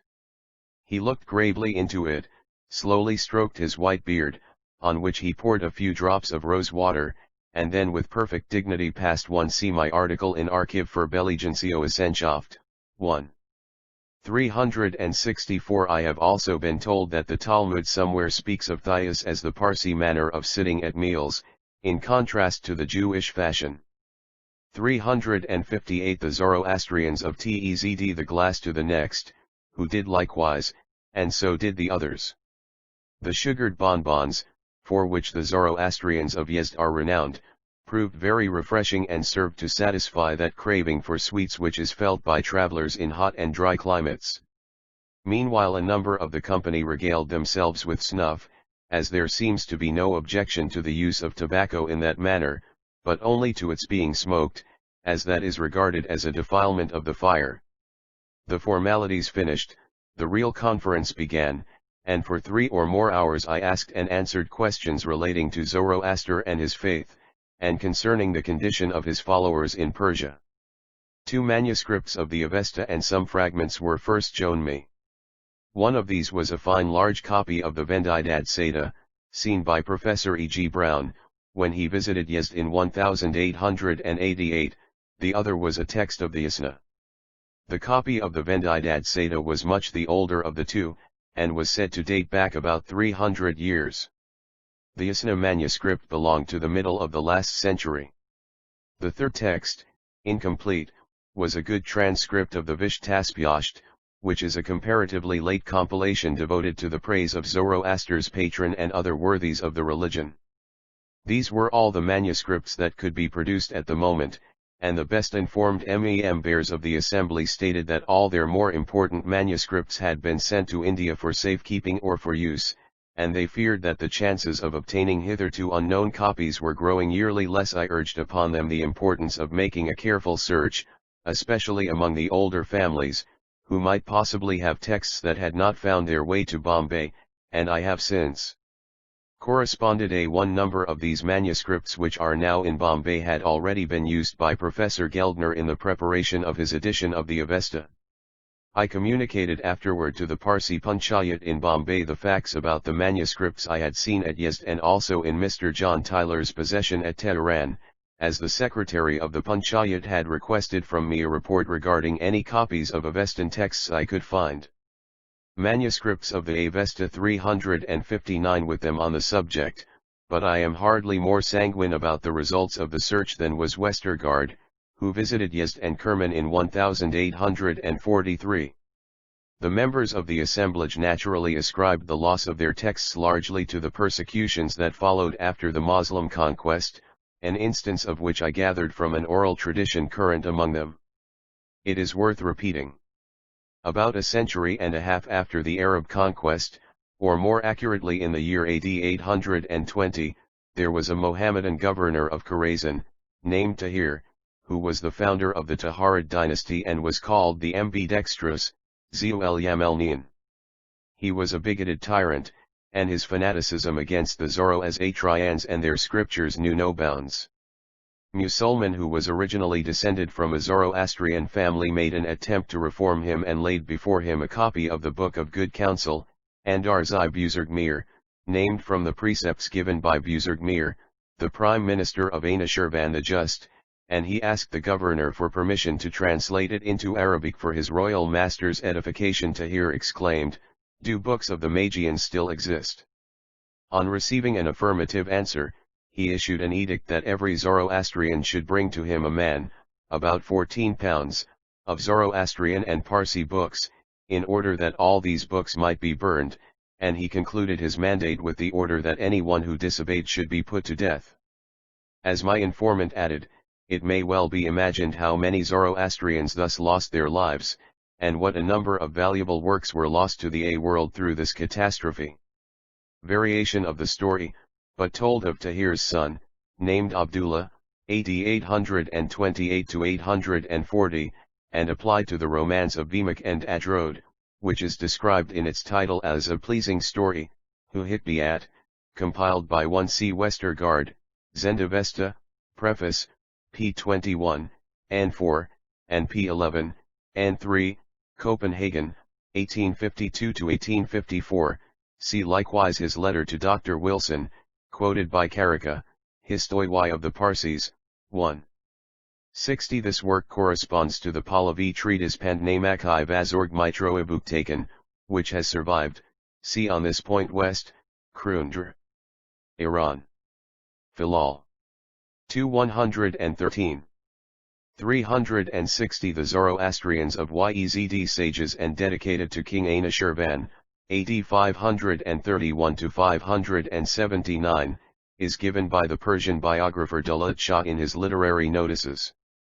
1. The story as it exists today among the Zoroastrians is an interesting illustration of their pertinacity in keeping up the tradition regarding the loss of much of their literature after the Mohammedan conquest as well as during the invasion of Alexander the Accursed. Inquiries regarding legends of Zoroaster did not result in bringing out anything particularly new, but it was interesting to obtain their views on some of the debated questions in connection with the prophet's life. Zoroaster, they believe, came from Rei, the ancient ruined city of Raga near Tehran. Long associated with his mother's name, they knew nothing of the tradition that connects him with Urumia. They associate his home, or rather his father's house, which is said in the Vendidad to have been located on the Drejia, Daraya, or Daraj, with the region about the river Karaj on the road from Tehran to Kazvin. The village, they said, corresponds to the modern Kalak near the Karaj River, which flows from the mountain Patizbara, as they interpret the words Patizbarahidi in the Avestan text *, the resemblance between the letters K and in Avestan Daraya, Drejia, Phi.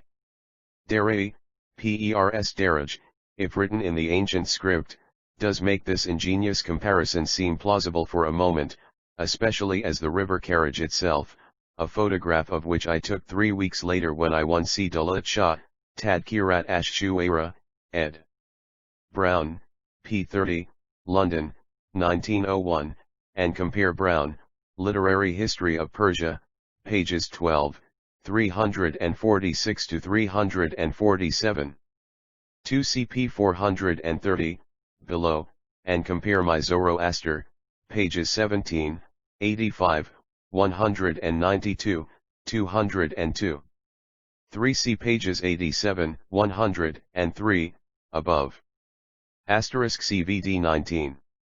3, 11. The view that the text contains an allusion to a mountain called Patizbara Patizibarahi, from which the Daraya flows, is found in an essay in English by Urbad Shariarji Barusha, Zoroastrian Belijun and Customs, p. 3, Bombay, 1893, and this treatise has been translated into Persian by Master Kadabak Sher. The same interpretation appeared to be found in a lithographed work from which they quoted, and which was a compilation by Mirza Tut Ali Khanzanganai, so far as I could catch the name. The comparison of the Daraj with Karaj is due to this latter writer. There are some incidental references to the Karaj in Yakut, pages 65, 478, 488, see also p. 443, below. The Zocostrian Anjuman at Yezd questions concerning Zoroaster 361 crossed it, also shows precipitous banks that would answer to the conditions supposed to be required by the phrase Patizibarahi in the Vendidad, but in spite of this the identification seems fanciful, and I have given reasons elsewhere for believing that the river Daraya, Dregia of the Avesta, is the modern Deryai in Azerbaijan. 2. I may add in passing that a number of persons in the assembly knew that Zoroaster's name was associated by tradition with the city of Balkh in eastern Iran.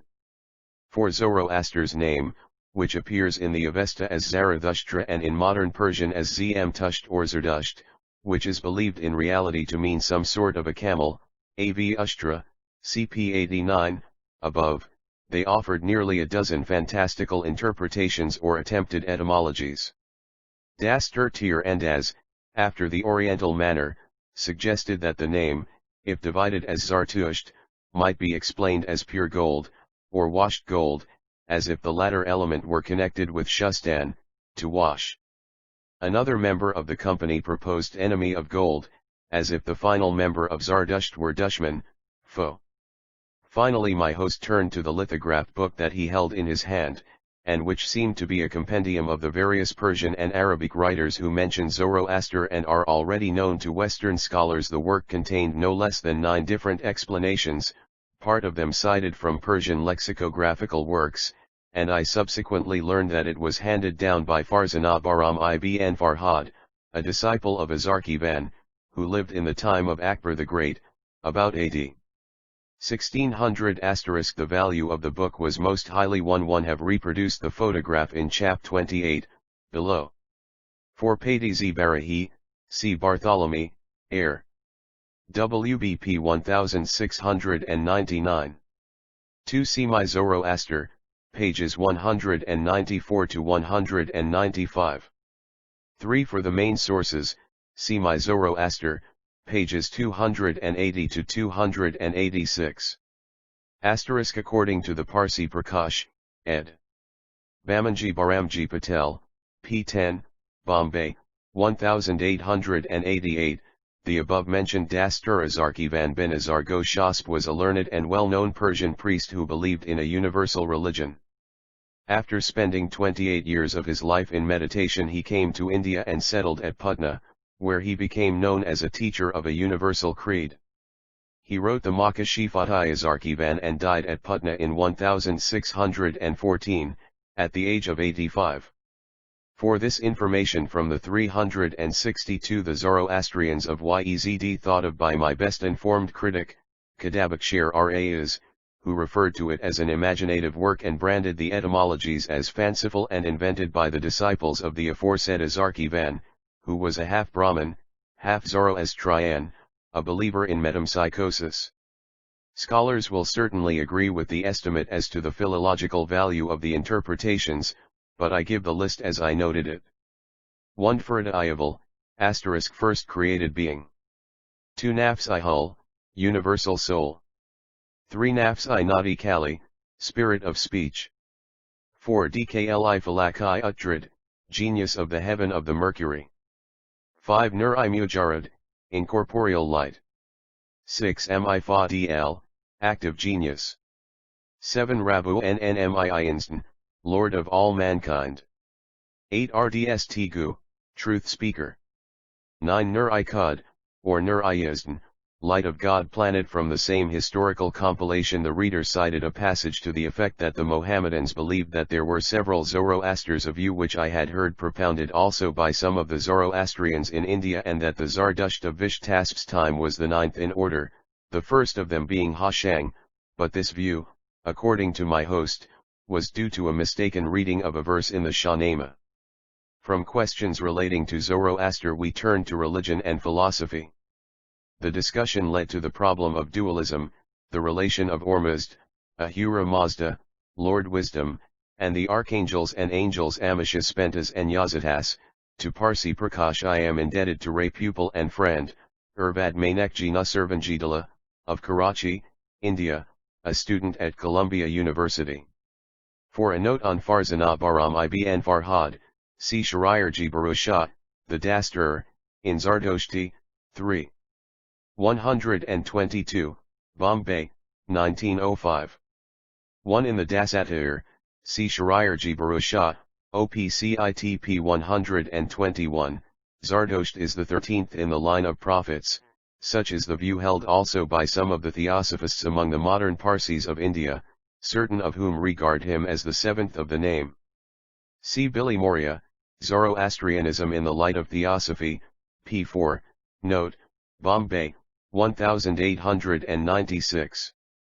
Discussions regarding the religion 363 Ahriman, Engramenu evil spirit, and the archfiends and fiends, J. Evas and Bruges, who war against the soul of man. I found that the most enlightened of these Zoroastrians look upon Ahura Mazda as comprising within himself the conflicting powers of good and evil, designated respectively as Spenta Manu, Holy Spirit, and Engramengu, evil spirit, and that their views in this respect, and possibly under the influence of Bombay, would agree with the monotheistic tenets upheld by the Parsis of India today, who stoutly deny the allegation that Zoroastrianism teaches pure dualism. They believe also in the resurrection of the dead, or are acquainted, at least, with this doctrine, which their faith has taught since early times, and my informant promptly gave me the technical term, Pahlavi Ristke. Mod. Pers Ristkels for the rising of the dead. The messianic doctrine of a Saoshyant, or Savior, appeared likewise to be well known. When hearing the high priest recite passages from the Avesta and when listening to a Mobbed as well as a layman read from the sacred texts lying before us, I was struck by certain peculiarities of pronunciation that are worthy of note. For some of the striking features I was prepared through a previous study of the variations in the Iranian manuscripts of the Avesta, used by Geldner for his great edition of the Avesta, and through my observation of the pronunciation of the Parsi priests in India, but some of the peculiarities and certain phonetic inconsistencies in reproducing the words were quite unexpected. What I noticed most was the fact that the Avestan letters th, ph, dh, gh, and generally kh, which are presumed historically to have been spirants, as in English kith, burthen, for burden, and German hoch, were pronounced as ordinary t, d, g, k, or occasionally as aspirates t \d g k t/. 1 On the whole subject of dualism, see the views expressed in my article in Grundr. Iran. Filal. 2.626-681, 647-649, 663. Many of the phonetic features are common in the ordinary pronunciation of the Indian Parsis, except among the trained scholars. 364 The Zoroastrians of Yezdd /g, for example, aft, so, sounded as atd or afd, at d, Varit Rag Na victory. The consonant was given everywhere as d, for example, va pound, as many as, was pronounced like c-wad. The secondary nasal nh, wk, arising in Avestan from an original sibilant was pronounced like nk, vank-osh vank-iosh, or vank-iash, for vasush, of good, and ank-iash for anhush, of the world. The voiced sibilant z was pronounced like the English z, and the Avestan letter for zh could not be distinguished from rj, or from /y, while the previously mentioned th occasionally interchanged with s, as in the Avestan manuscripts, Sirish Iaf thrish, thrice, thus coming near to the earlier spirant character of the sound th than does the pronunciation t or f in vogue among the priests as indicated above. The vowels a, o, u, were frequently confused with each other, and z was shaded in the direction of e, yeheshta, best, for va-mishta, while certain of the diphthongs were merged into simple vowels, ao in mrakt, he spoke, pronounced as m, myud. The anaptictic and epenthetic vowels were clearly marked, ins, pa-iti, against. A few illustrations of the general characteristics of the pronunciation will suffice. The name of the prophet Zoroaster, in the nominative form Zarathushtro, was pronounced as Zaratsi, Ushtru, Zarat, /Ashtru, or even Zarat, f, Ashtru. The opening lines of the well-known profession of faith, Endizameldevo Fravardni Mazdeas no Zarathushtrisvidevo Ahuratka Esho, I abjure being a demon worshipper, I profess myself a worshipper of Mazda, a foe to the demons, and a believer in the faith of Ahura, were sounded like Endizameldalvuafrabardni Mazdeas Novidalvu Ahura Dekalsha. The sacred formula of the Ahanavarya sounded on their lips quite different from the pronunciation generally given to it in the Occident, at least as indicated in the accepted philological works.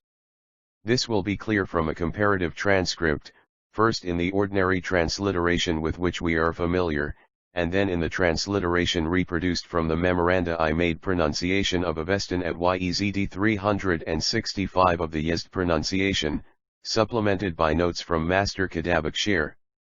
Ahanavarta stanza as ordinarily written Yathame Vario Athare Tushasliatsit Hakavan Mushdaj Manahoshiathananam Ajaosh Majdik Kshathrimt Almerdia Yim Dregubia Dad Veedstrem. Ahanavarya stanza as pronounced at YEZD, with the variant pronunciations in parentheses, Yat, Yaft, Alvarado Atd, Ade, Radosh, Ratsg, Asht Cid Hak Vanki Osh, Yank Hlosh, Van Iasg, Daj Manankahushi Utananum Amosh, Aakalasg, Majde Kashatrampt, Daily Ord, Adrest or Ahurdi, Dm Darag Bu, Darg Batug, at VDSET Dram, it was Dram.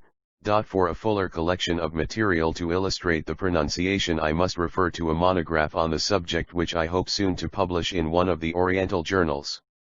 While on the subject of pronunciation and the reading of the sacred texts, I may add an observation which will not, however, surprise specialists.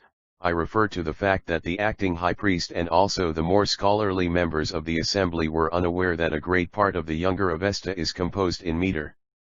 The idea of verse and verse structure appeared wholly new to them, when I read for them a portion of the Hamyasht metrically in the manner that is familiar to students in the West.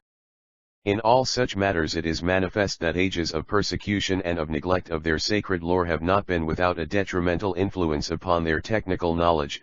On the other hand, certain points in their pronunciation appear to deserve the consideration of linguistic scholars, because the Persian Zoroastrians are not affected by any philological bias and have remained practically free from the Indian influences. One, for the sake of parallelism I have here retained, with trifling modifications, the older transliteration of Justi.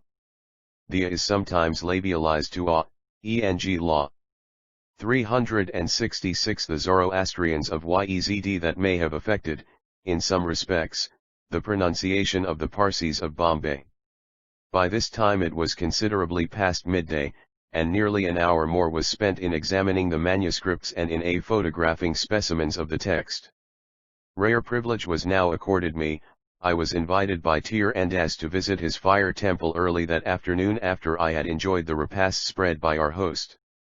I was glad to accept at once this opportunity to become acquainted with a place of worship used by the Persian Zoroastrians.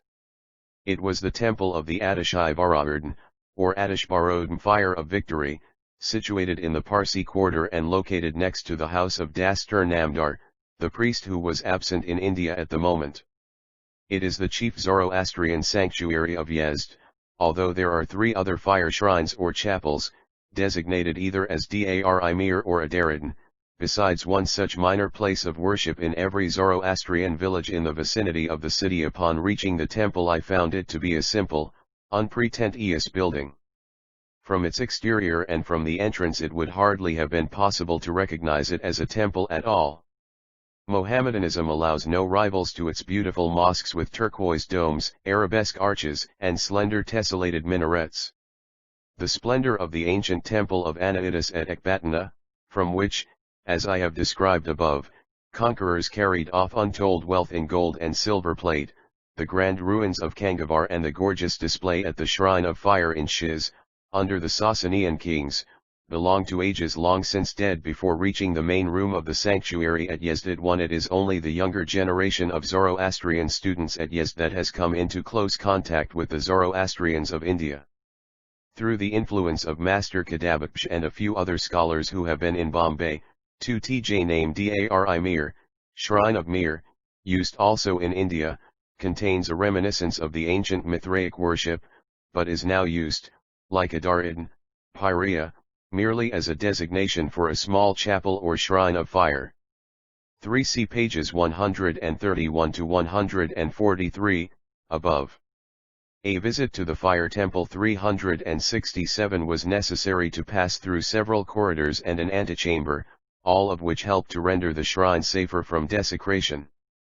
On one side of the last passageway I observed a pile of short logs, 1 or 2 feet long and several inches thick, that were used as fuel for the holy flame. It appeared to be well-dried and well-examined wood, as the Avesta enjoins. From the anteroom I entered the large oblong chamber, or chapel, adjoining the sanctum sanctorum in which the fire was kept. My ear caught at once the voice of the white-robed priests who were chanting in the presence of the sacred element a hymn of praise sung by Zoroaster of old. It was a glorification of Varethrakna, the angel of victory, in the Baram-yasht, and I felt a thrill as I heard the Avestan verses. Varethrakna Mahuratyatam Yazamade, we worship the angel of victory, created by Ahura, ring out from behind the walled recess where the fire was hidden. The door was open and I stood within a few feet of the fire, so as to listen, but I made no attempt to see the flame, as I knew such a step would be regarded as a profanation and might bar the way to other privileges which I wished to enjoy. It seemed an unusual experience thus to be standing in a fire temple in Zoroaster's own land and listening to the priests of his hereditary line chanting verses from the sacred texts as had been done for nearly 3,000 years.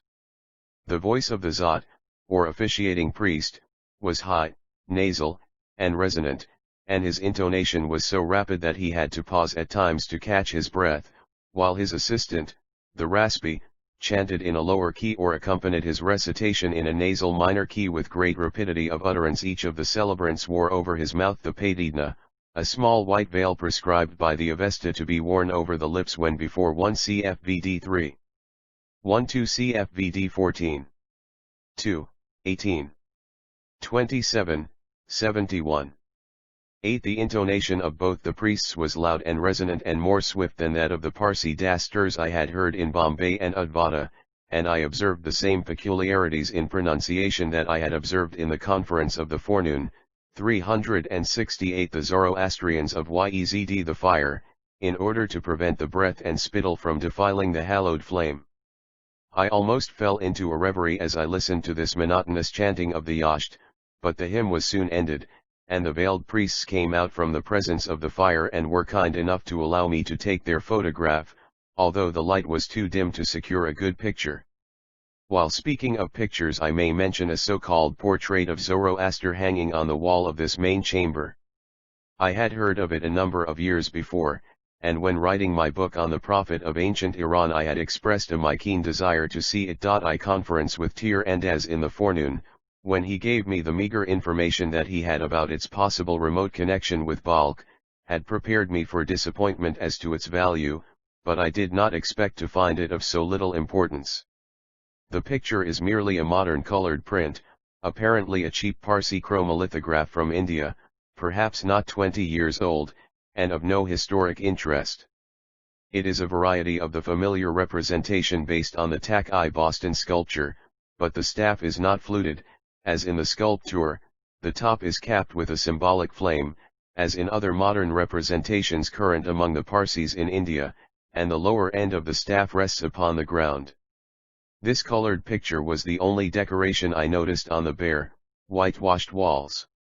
At the rear of the chamber there was a gallery used on occasions when a considerable number of the Zertshtiyan community come together, as at the Gahanbar season, the Farvadan festival, on some commemorative day, or at some special celebration. The gatherings on such occasions are the nearest approach that the Zoroastrians have to the assembling of a congregation in church, for they have nothing that corresponds precisely to our general Sunday worship. The acting high priest now opened a door leading into a small side chamber to the right of the sanctum where the fire 1 see my Zoroaster, pages 288 to 289. 2g pages 216 to 218, above. The Zoroastrian ritual 369 was kept. It was a room arranged as an izashnagra, a place set apart for the performance of religious ceremonies and priestly rites. The floor was built of stone and was cemented and marked off into little channels, or grooves, to enclose the space within which the priest sat while conducting the ritual, as I had witnessed in the halls adjoining the Parsi temples in India. Lambskin, used apparently as a seat, was lying on the floor, and there were small, low stone stools such as are generally employed in the Azashnaga, besides a number of sacrificial utensils. Among the latter were the cups for holding consecrated water, milk, and the juice of the ayam plant, hauma, from which the sacred drink was prepared in ancient times, as nowadays, and partaken of by the priest as a part of the ceremony. The hauma, as is well known, corresponds to the soma of Vedic India, which grows on the mountains, and the two branches which the priest gave me came from the mountain heights some distance from Yezd. In addition to this and the herb Ardhajadnaepat, or pomegranate, there is still another plant employed in the sacrifice, and it has been used in the Magian ritual since time immemorial. It is the barsam, bearsmari, the twigs or sprays of which are tied in a bundle at a certain point in the sacrifice, corresponding in a distant manner to the barayas, or straw, strewn as a seed for the divinities in the Vedic ceremonies of old. In Yezd the tamarisk bush is used to form this bundle, and it is bound with a slender strip of bark from one refer to the so-called herb los gdh connected with the fire temples at Udvada, Navsari, and Bombay. For a photograph and a description of the latter, together with a representation of the various implements and utensils employed in the sacrifice, see Dharms Tedder, Leza. 1 Introd. p. 72, pi 4, and compare the interesting notes descriptive of some Parsi ceremonies, by Hogg, Essays on the Farsis, 2b my 3d ed., pages 392 to 409, cf. Likewise note in JAOS. 22 321. 2 GYS. 10.3, and Rig Veda 5. 85 210. 34.1, 3 The Zoroastrians of Yezd, like the Indian Parsis, agree in regarding the pomegranate as the representative of the Avestan herb Ardhajnaepat. The latter, compare Hogg, Essays on the Parsis, pages 251, 399, and West, c. 37 186. 370 The Zoroastrians of Tzd the mulberry tree, probably in exactly the same manner as it was in Zoroaster's day, brass rods are sometimes substituted for the twigs, as is done by the Parsis in India, but at Yezd this substitution is made only in winter, when it is impossible to procure the branches, or at some particular time when it is impracticable to obtain them.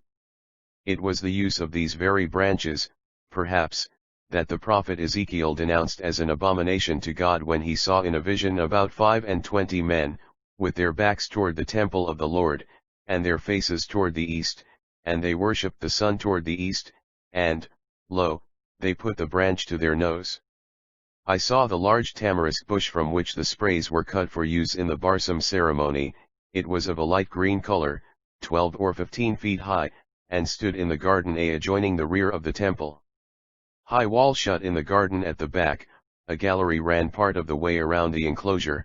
A flight of steep steps led down from this to the ground, where there were blossoming rose bushes, sweet-scented shrubs and plants, a pomegranate tree, and the tamarisk bush. Tier and as cut off from this 3 handsome sprigs, each nearly 2 feet long, and presented them to me. They were slender and delicate, covered with downy fibrous leaves, and looked graceful even in the dried form in which I now have them, besides the sacred plants, perfumes, hodai, bread offerings, Trinamayazda, consecrated water, the hauma, and milk. The Avesta frequently refers to the cow, gau, in connection with the Asna ceremony. Like their Parsi brethren in India, the Zoroastrians of Persia interpret the Avestan words gau jivya.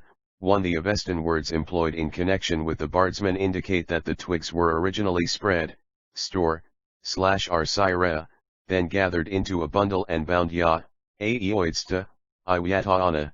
See the references under each of these words in Bartholomew, Air. WB pages 98, 947, 1290, 1595. 2 Ezekiel 8. 16, 17. JY friend Mr. Percy Bodenstab, of Yonkers, has made a drawing of the sprays, here reproduced, in a reduced size. To convey a clearer idea it would be necessary to reclothe the branches with the softest green color imaginable. Sprays of the Barsum plant sacrificial ceremonies 371 lit.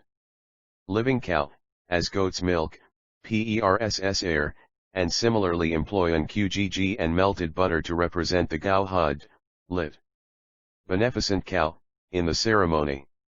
The faithful of both communities agree in regarding the true Zoroastrian sacrifice to be a bloodless sacrifice, an offering of good thoughts, good words, good deeds, accompanied by praise and thanksgiving, with appropriate ceremonies. Such was the sacrifice offered by Zoroaster himself in the Yashts, after the manner of Ahura Mazda, although the Avesta does allude to the sacrifice of animals, once, for example, in the Yasna, and several times in the Yashts, which represent Vishtaspa and the heroes of old as sacrificing thousands of animals, some of which must have been slain as a blood offering. A possible survival of the ancient custom of animal sacrifice may survive at Yezd, down to the present, in the celebration of the Jashan-i-Mirgn sacrifice to Mithra, although the views on this subject may differ. This festival falls on the day of Mir, in the month of Mir, February-March, and is an important one among the Persian Zoroastrians, as they prolong it for 5 days, till the day of Bahram, or Varethrakna. According to the account I received, it commemorates the victory gained by Feridun, Avestan III Ta'ana, over the Babylonian tyrant Zohak, Avestan Azidahakt, whose cruel rule oppressed Iran for 1,000 years. The Persian Zoroastrians used to believe, and some of them still believe, as my authority informed 1 Cyt. 517, 104, 9. 25, 17. 44, rendering Gava each time as milk. 2 Cys. 11-4, Yt. 521, 25, 33, 108, Yt. 925, compare also the description of the Magian sacrifice given by Herodotus, History, 1. 132. Observe likewise that on the eve of battle, Yt. 568, Jamaspa himself offers an animal sacrifice.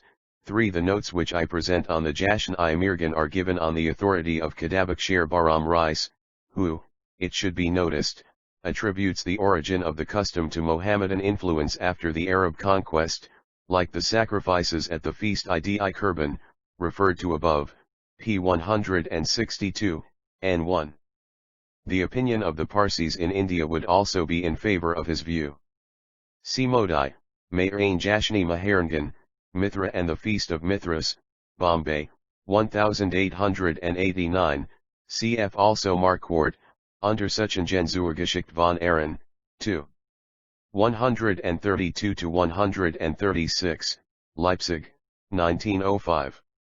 372. The Zoroastrians of Yezd that at this festival Feridun sacrificed sheep and bade his subjects to follow his example in this respect, and to eat, drink, and be merry, because of the overthrow of their arch-enemy. It was accounted meritorious, therefore, to celebrate the occasion joyfully and to sacrifice a sheep or a goat in every house, or, if the family were poor, to kill a chicken. The priests themselves at first used to kill the animals, but the people afterward did this at home, sprinkling some of the blood on the doorposts and over the lintel, and cooking the rest of the blood with suet and onions, as a dish to be eaten with unleavened bread. Since it was regarded not merely as a sacrifice but as a burnt offering unto Mir Irdnvar, Mithra, judge of Iran, the flesh of the sheep and goats, when roasted, was carried to the fire temple, prayers were said over it by the priests, to whom a share of the flesh was given, a portion was set aside for distribution among the poor, and the remainder was taken home to be eaten by the family and their friends.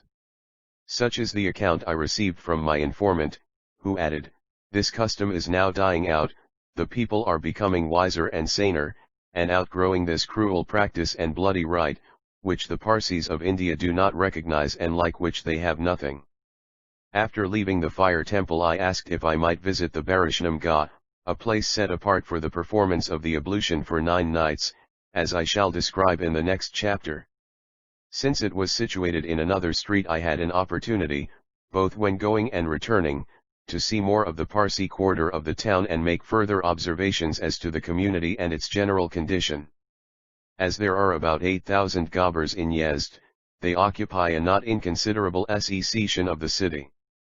It is known as the Mahalla-i Pusht-i Khdni-al, or Mahalla-i Pusht-i-Kna-al, the quarter in the rear of Khan Ali, or of Al's house, and I subsequently learned one. It is interesting to note the resemblance between this old-time Persian custom and the observances of the Jewish Passover.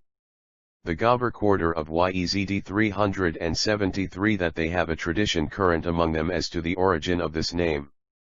The common belief is that the designation by Ali's name is due to a device resorted to by the worshippers of Mazda in order to escape persecution at the hands of their Mohammedan enemies after the Arab conquest. They pretended, it is said, that Ali, the cousin and son-in-law of Muhammad, had a house in this part of Yezd and that he settled the Zoroastrians here, in order to shield them from persecution, and that they were Ali's cowherds. In support of this claim they cleverly urged the plea that the name Grardn, infidels, by which they were stigmatized, and the modern pronunciation of which among the Parsis of Yezd would be Gravran or Gavardn, really meant Gfavrdn, cowkeeper, and that as Ghabars the Zoroastrians were therefore worthy of Muslim protection. As I know through Kadabakshir Baram Rise, the better educated among them regard this explanation of the name of the quarter as a mere fiction, a piece of popular etymology, and they suggest a more probable interpretation. The name Ali, they say, is not an uncommon one among the Persians, and this was probably the name of a landowner, or wealthy Khan, Perskhdn, who had a caravanserai outside the old part of Yezd, near where the Parsi quarter now is, and the Zoroastrians settled there, back of Khdn Ali, not Jashna, house, so that the designation has nothing to do with the house of Ali, the successor of Muhammad. Some details regarding the general condition of the so-called Ghabars in Yezd and its environs may be of interest. Large proportion of the Zoroastrians who live outside of the city itself, especially in the neighborhood of the flourishing town of Taft, are occupied in gardening and the cultivation of the soil. According to the Avesta, as I have already stated, agriculture is one of the noblest of all employments, because he who sows grain, sows righteousness, and one of the most joyous spots on earth is the place where one of the faithful sows grain, and 1 CP 246, above. 374 The Zoroastrians of Yezd grass and fruit-bearing trees, or where he waters ground that is too dry and dries ground that is too wet. The Zoroastrians who dwell within the city are largely occupied in trading. This privilege was not accorded them until about 50 years ago, and they are even now subject to certain restrictions and exactions to which no Mohammedan would be liable. They are not allowed, for instance, to sell food in the bazaars, inasmuch as that would be an abomination in the eyes of the Muslims, who regard them as unbelievers and therefore unclean. Until 1882 they were oppressed by the Jazla tax, a poll tax imposed upon them as non-believers, and this gave an opportunity for grinding them down by extortionate assessments and trading tolls. The jizya was finally repealed by Shah Nasr ad-Din, who issued a firman to that effect, September 27, 1882. It was largely owing to influences brought to bear upon him by the Parsis of Bombay that the Shah was led to make this liberal-minded move.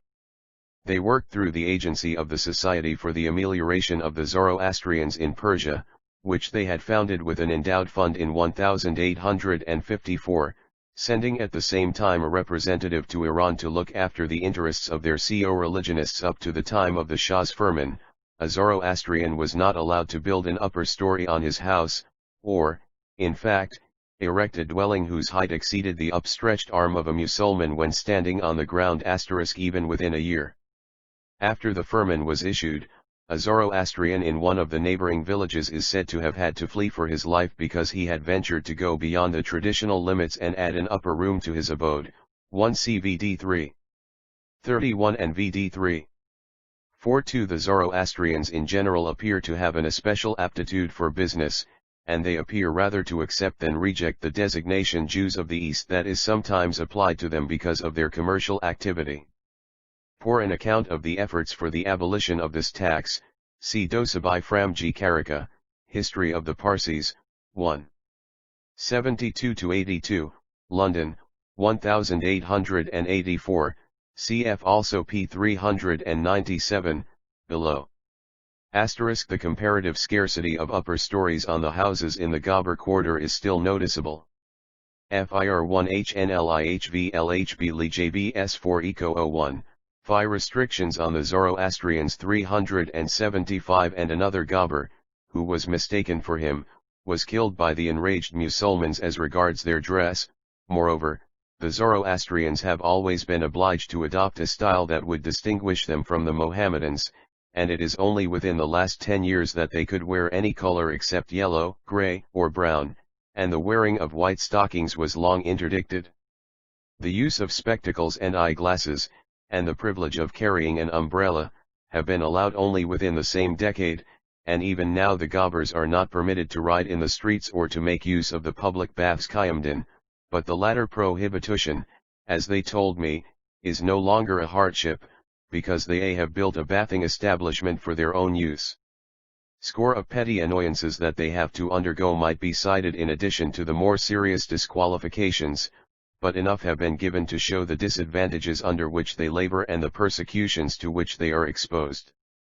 In 1898 the present Shah, Muzaffar ad-Din, sought to relieve their condition further by issuing a firman revoking the formal disabilities from which they suffered. While imperfectly served, this decree has contributed, in spirit at least, to bettering their position. The spread of Babist doctrines, which favor religious liberty and toleration, has possibly contributed also by lessening intolerance on the part of the Mohammedans.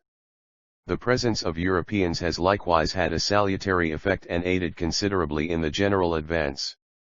But the most has been done by the Bombay Society for the Amelioration of the Zoroastrians in Persia, whose funds have helped the Ghaburs and whose reform measures have tended to their general good, so that their numbers have increased considerably within the one. For this point and the next, see Malcolm, 5 Years in a Persian Town, pages 46, 49, London and New York, 1905.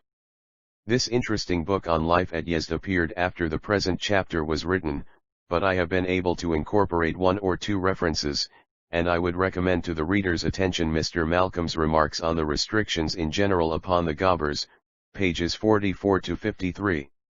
376 The Zoroastrians of Yezd last 50 years. 1 Nevertheless, they still do not feel themselves free from oppression, and they constantly have to avoid trouble and persecution by yielding to Moslem prejudice.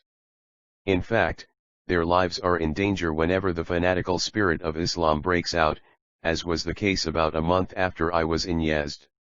A general Musulman rising then took place against the Babis, a large number of whom belonging to the Bahá'í branch are found at Yezd. These Babis were massacred by scores, and even hundreds, or were subjected to shocking outrages and cruel indignities. The Zoroastrians feared that they would suffer the same fate, and I was informed on the authority of one who had witnessed the horrors that such might have been the case if the fanatical wave had not been broken in its course by the prompt and energetic intervention of the Europeans in telegraphic communication with the authorities in power at Tehran. The organization of the Zoroastrian community at Yezd has already been indicated in a general way. The spiritual guidance is in the hands of the priesthood, dasturs, mobeds, and erbs, but the authority which they exercise is greatly limited by the fact that those who do not wish for any reason to accept it can simply throw it off and act in accordance with the rule of the Moslems around them. In civic matters the community is under the leadership of a synod, the Anjuman, Av Hanjamana, assembly, convention, headed by a Kaldantar, or mayor, the present incumbent of that office being Kalantar Dinyar Baram, whose hospitality I have described, and whose one in 1854 the number of Zoroastrians in the vicinity of Yezd was given at 6,658 souls, Karaka, History of the Parsis, 155, in 1882 as about 6,483, Hudam Schindler, Die Parsen in Persian, in ZDMG. 2654, in 1903 as between 8,000 and 8,500, including the environs of Yezd, these last figures being given to me in Tehran by Mr. Ardashir E. Porter, Secretary of the Society for the Amelioration of the Zoroastrians. 2. Pour the relations between the spiritual and temporal powers in ancient times, see Wilhelm, Kingship and Priesthood in Ancient Iran, pages 1-21, Bombay, 1892, translated from his G.E.R. Mann treatise in ZDMG. 4102-110.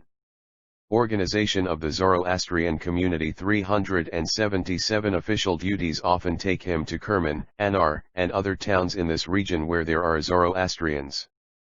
With the Kalantar's young son Bahram I formed a friendship in the short time of my stay, for he acted as my guide round the city and through the mazes of the bazaar. He was a bright, intelligent fellow, straightforward and honest, manly in his bearing, and agreeable in his manners. I could picture from him what might have been the type of youth in Zoroaster's day, since the blood of the ancient faith flowed in his veins by direct descent. I liked his naturalness and lack of affectation, and certain of his characteristics were charmingly naive, for when I took his photograph he instinctively plucked a rose to hold in his hand, for a true Persian portrait would be artistically incomplete without a rose, and in the other hand he held up to view his European watch. I could understand his pride in this respect, since a Zoroastrian would not have been allowed some years ago to carry a watch or even to wear a ring. Benevolence is a Zoroastrian characteristic, and the Avesta inculcates the virtue of generosity. Many of the Parsis of Yezd live up to this doctrine so far as their limited means will allow. As an instance of this I may cite the following example. When the English Christian mission at Yezd was in need of quarters for its hospital, a branch of their work with which the Parsis especially sympathized, a prosperous Gabur merchant, named Gudars Mirban, came forward and donated to the cause a large caravanserai and its property, including a house that adjoined it. The structure of this erstwhile halting place for caravans lent itself in a remarkable manner to the uses to which it was now to be put. The central court that once was filled with camels, asses, and pack mules was turned into a pretty garden, and the old-time lodgings of the camel drivers and muleteers were transformed into chambers and wards for the Good Samaritan work. Chapter XXIV Zoroastrian Religious Customs at Yezd and them who kept thy truth so pure of old. Milton, Sonnet on the Massacre in Piedmont. In the preceding chapter I have touched upon the religious rites of the Zoroastrians as connected with the temple. In the present chapter I shall speak of the religious aspect of their home life, the ceremonies and customs observed in connection with birth, bringing up, marriage, and death. In respect to ceremonies connected with birth, the Iranian Parsis differ from their co-religionists in Bombay chiefly in the scarcity of such observances. Few Zoroastrians in Persia, like their Parsi brethren in India, call in the services of an astrologer, Nujumt, on the occasion of a birth in their family, and the wiseacre makes up the horoscope of the infant's nativity. The custom, if resorted to, has the advantage at least of preserving a record of the child's day of birth, for most Zoroastrians, as I was informed, do not know the age of their children, or even the day, month, and year of their own birth. As a rule the astrologer is a Mohammedan, a Parsi astrologer is far to seek, and if found, he practices his calling on the lines of the Muslim astrologer but with less skill and cunning in making his superstitious forecast. Charms and amulets are commonly worn by children, and it is probable that this custom is very ancient, antedating Islam by ages. In order to avert I have been able to add largely to the notes taken at the time through correspondence with Master Kadabakshir Baramiya, whose kindness I wish again to acknowledge. The same is true in India, where the method adopted is that of the Hindu astrologer, Joshi. Yet the usage of talismans in early times, including the ISTA, YT 378 Youth and Education 379. The influence of the evil eye, or to cure a child of some disease, a parent will occasionally hire the mobeds, or Zoroastrian priests, to read from the Yasna, the Yashts, or the Khorda Avesta, and when women are childless, they will sometimes pay to have the Vendidad Seda recited by the priests, in order that the curse of sterility may be removed. With reference to birthday anniversaries, it is needless to say that they are not observed with any particular attention, for the obvious reason already given. This is in contrast to what must have been the custom in ancient days, for Herodotus says, the Persians honor their birthday above all other days, and on this day they prepare a feast more abundant than usual. The rich serve up on such an occasion an ox, a horse, a camel, and an ass, roasted whole in ovens, and the poor set on the table smaller cattle. The custom now is practically forgotten, although a few Zoroastrians who have been in Bombay, where birthdays are festively celebrated, do observe the natal anniversary, SDL Giriji, of their children by dressing the child in new clothes, preparing savory dishes, and inviting their friends and relatives to the feast. The present education of the Zoroastrian youth is meager as compared with what it might be, but all such statements are relative, of course, and depend upon the standard that is used. Until half a century ago the Zoroastrians were even worse off in the matter of education than the rest of the Persians, because they either had no schools or were not allowed to have them. Happily in the year 1857 certain monies from the Persian Zoroastrian Amelioration Fund were devoted to establishing 1434-40, see Jivanji Modi, charms or amulets for some diseases of the eye, in the Journal of the Anthropological Society of Bombay, 3. 338-340, 1894, and Narangi Jashanai Birdsey Garden, IHIA. 5398-405, 1900, and an Avesta amulet, Ibid 5. 418-425, July and October, 1900. Ida Ardabasht Yasht, YT. 31-19, is regarded by the Parsis in India as especially efficacious in this respect. Herodotus, History, 1.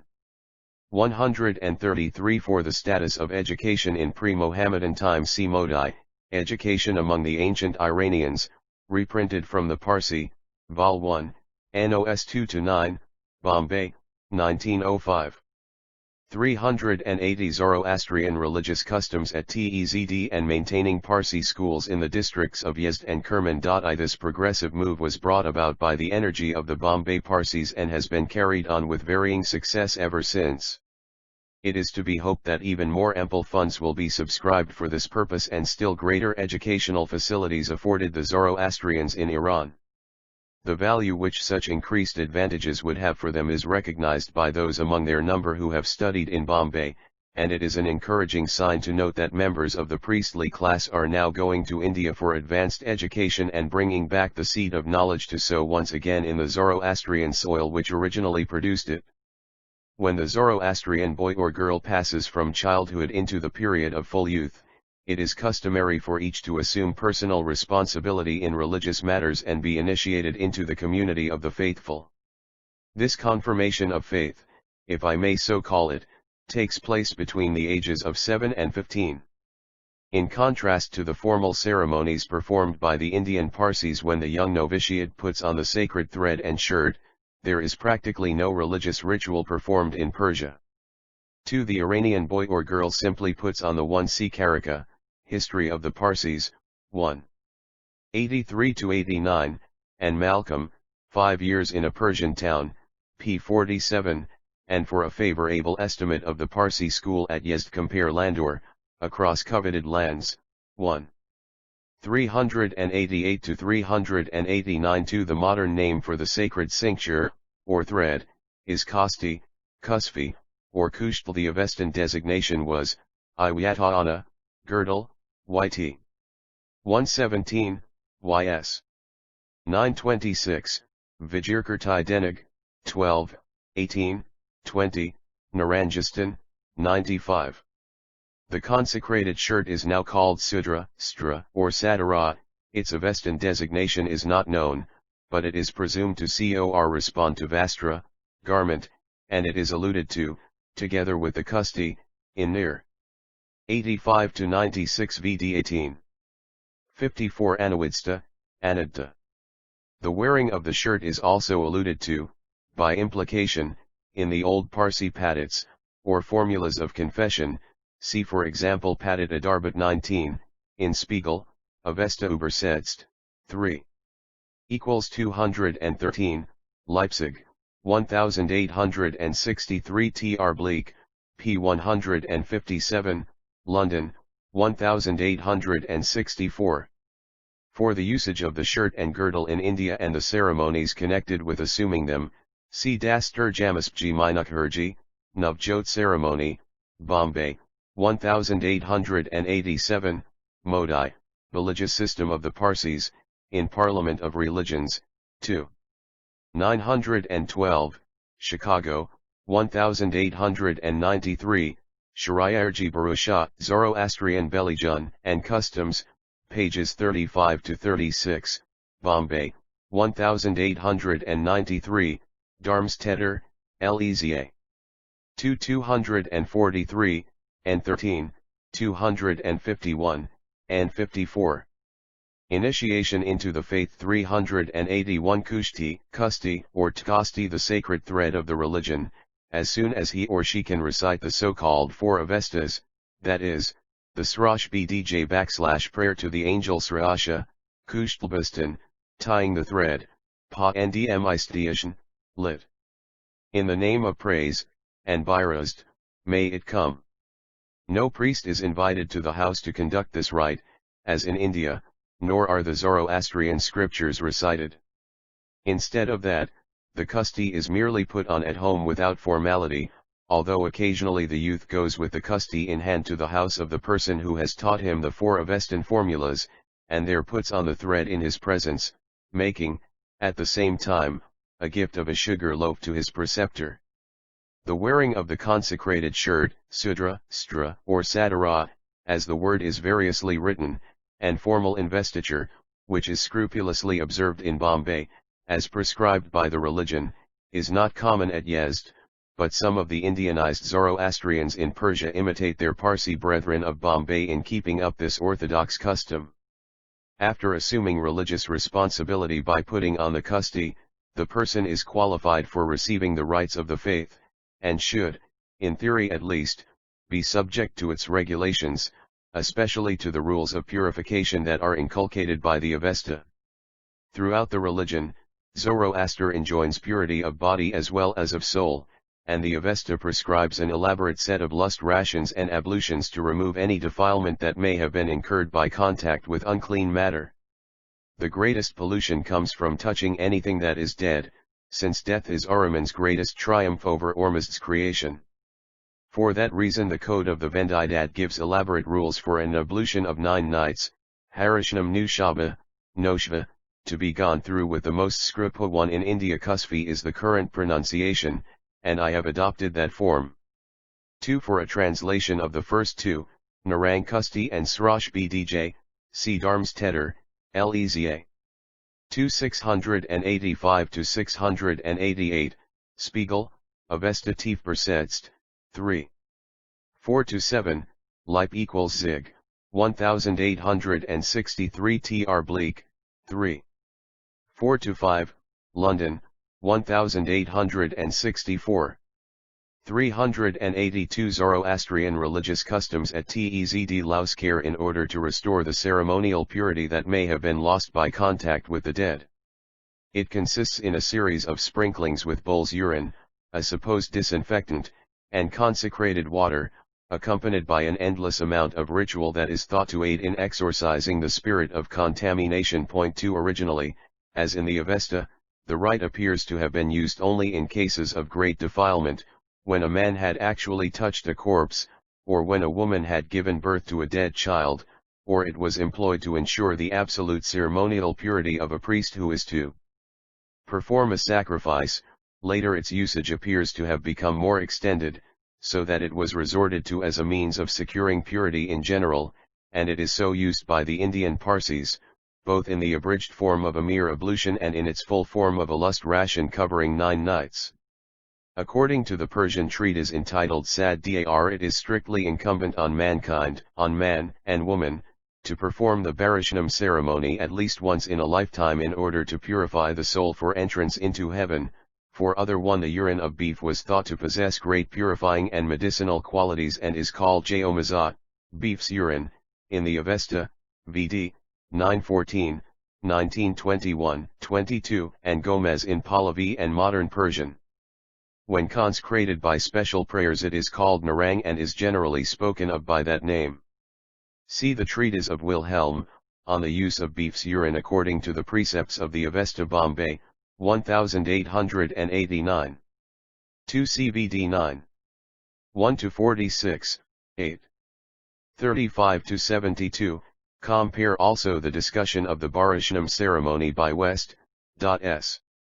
1831-454, and the notes by Darmstetter, L. 2, 159-172, and SBE.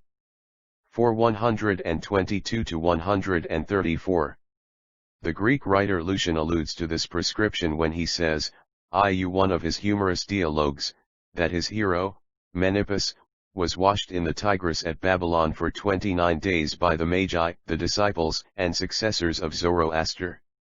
It is probable that this was the way in which the Magian Zabratas, or Zaratos, according to Porphyrins, Vita Pythagori 12, Cleisixasedithagoras of all the sins he had committed in his life. For the Greek texts of these passages, see my Zoroaster, pages 237, 242, Nock, Porphyry Opusculatria, p. 18, Leipzig, 1860, and C.F. Klewiker, Zendavesta, Anhang, Vol. 2, pt. 3, pages 104, 117, Riga, 1776-1783. 3 C. Sad Dar, 36. 1-8, Tr. West, SBE. 24 296-298, and compare Darmstetter, SBE. 4 123. The treatise Sad Dar, in its oldest form, dates back to the time of the Arab conquest. 2 pictures of Kadabakshir Baram Rais, the Kalantar's young son in the background, Parsi women and girls, 1 and 2, English, 3 and 4, Armenian, the Barishnam Ga'at Yezd 383 Ys. The natal impurity contracted by being in the womb and sucking at the mother's breast will not be removed. When I visited the Barishnam Ga'at Yezd, which is located within easy walking distance of the fire temple, I found a primitive mud-walled structure, circular in form and differing greatly from the somewhat elaborate rectangular enclosure I had seen at Udvada in India. There were a few heaps of stones placed at certain intervals around the edge of the circuit, intended to serve as standing places for the person undergoing this purification, since, according to the Vendidad, he must move from spot to spot within lines specially drawn in the sand and be sprinkled by the priest with the drops of bull's urine and water. The liquid is poured from a ladle fastened to the end of a stick 9 knots long, or long enough to allow the officiating priest to stand outside the circles that have been drawn. I observed a number of niches in the wall, precisely like the ordinary trchas, or sunken recesses, in the walls of a Persian room. They were used, I was told, as receptacles for food and drink to be taken by the person undergoing purification. The whole place looked dilapidated and neglected too, and from what I observed, as well as from conversation on the subject, I infer that less attention is given in Yezd to keeping up this ceremony than I should have expected in the center of Zoroastrian orthodoxy in Iran. From the remarks of Kadabakshir Rais I conclude that certain of the more advanced Zoroastrians are opposed to insisting upon the importance of keeping up this rite, especially in the case of women, although the Avesta prescribes it under certain 1 Sad Dar, 37, 1-6. According to Kadabakshir Rais, the cleansing from the natal impurity is technically called Sistanai Sar Isur, lit. Washing of the head of milk, milk being regarded as blood turned white and therefore impure, since blood defile. For the comparative frequency with which the Barishnam ceremony is employed in India, see the account of the initiatory ceremony called Endvar, by Modi, Zoroastrian priesthood, in Zertshti, 1. 94, Bombay, 1903. This was perhaps to be expected from its nature as a place of isolation, but I could not help contrasting it with the Barishnam Ga at Advata. 384 Zoroastrian religious customs at Yezd circumstances for women as well as men. I inquired further about the subject from Bahram, the son of Kalantar Dinyar, and I found that the youth himself, for example, had never undergone the ceremony, a fact which shows that it is not regarded as obligatory for removing the original taint incurred at birth, whatever may be the custom with regard to priests. I shall now turn to the subject of marriage among the followers of Zoroaster. The age at which the Iranian Zoroastrians marry is usually between 25 and 30 in the case of men, and between 14 and 19 in the case of women. Yet boys sometimes marry at the age of 15, and girls are given in marriage when only 12.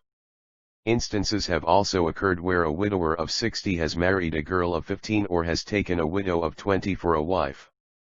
I was also informed that in the case of families closely connected by ties of friendship, it has happened that a 2-year-old daughter in one family has been betrothed by her parents to a 3-year-old son in the other household, but such contracts are looked upon by the community with disfavor. Parents, as a rule, arrange the marriages of their children, since a son cannot take a wife, nor a daughter be married, without the consent of the parents or guardians, and the mother has as much to say as the father regarding the choice that is to be made.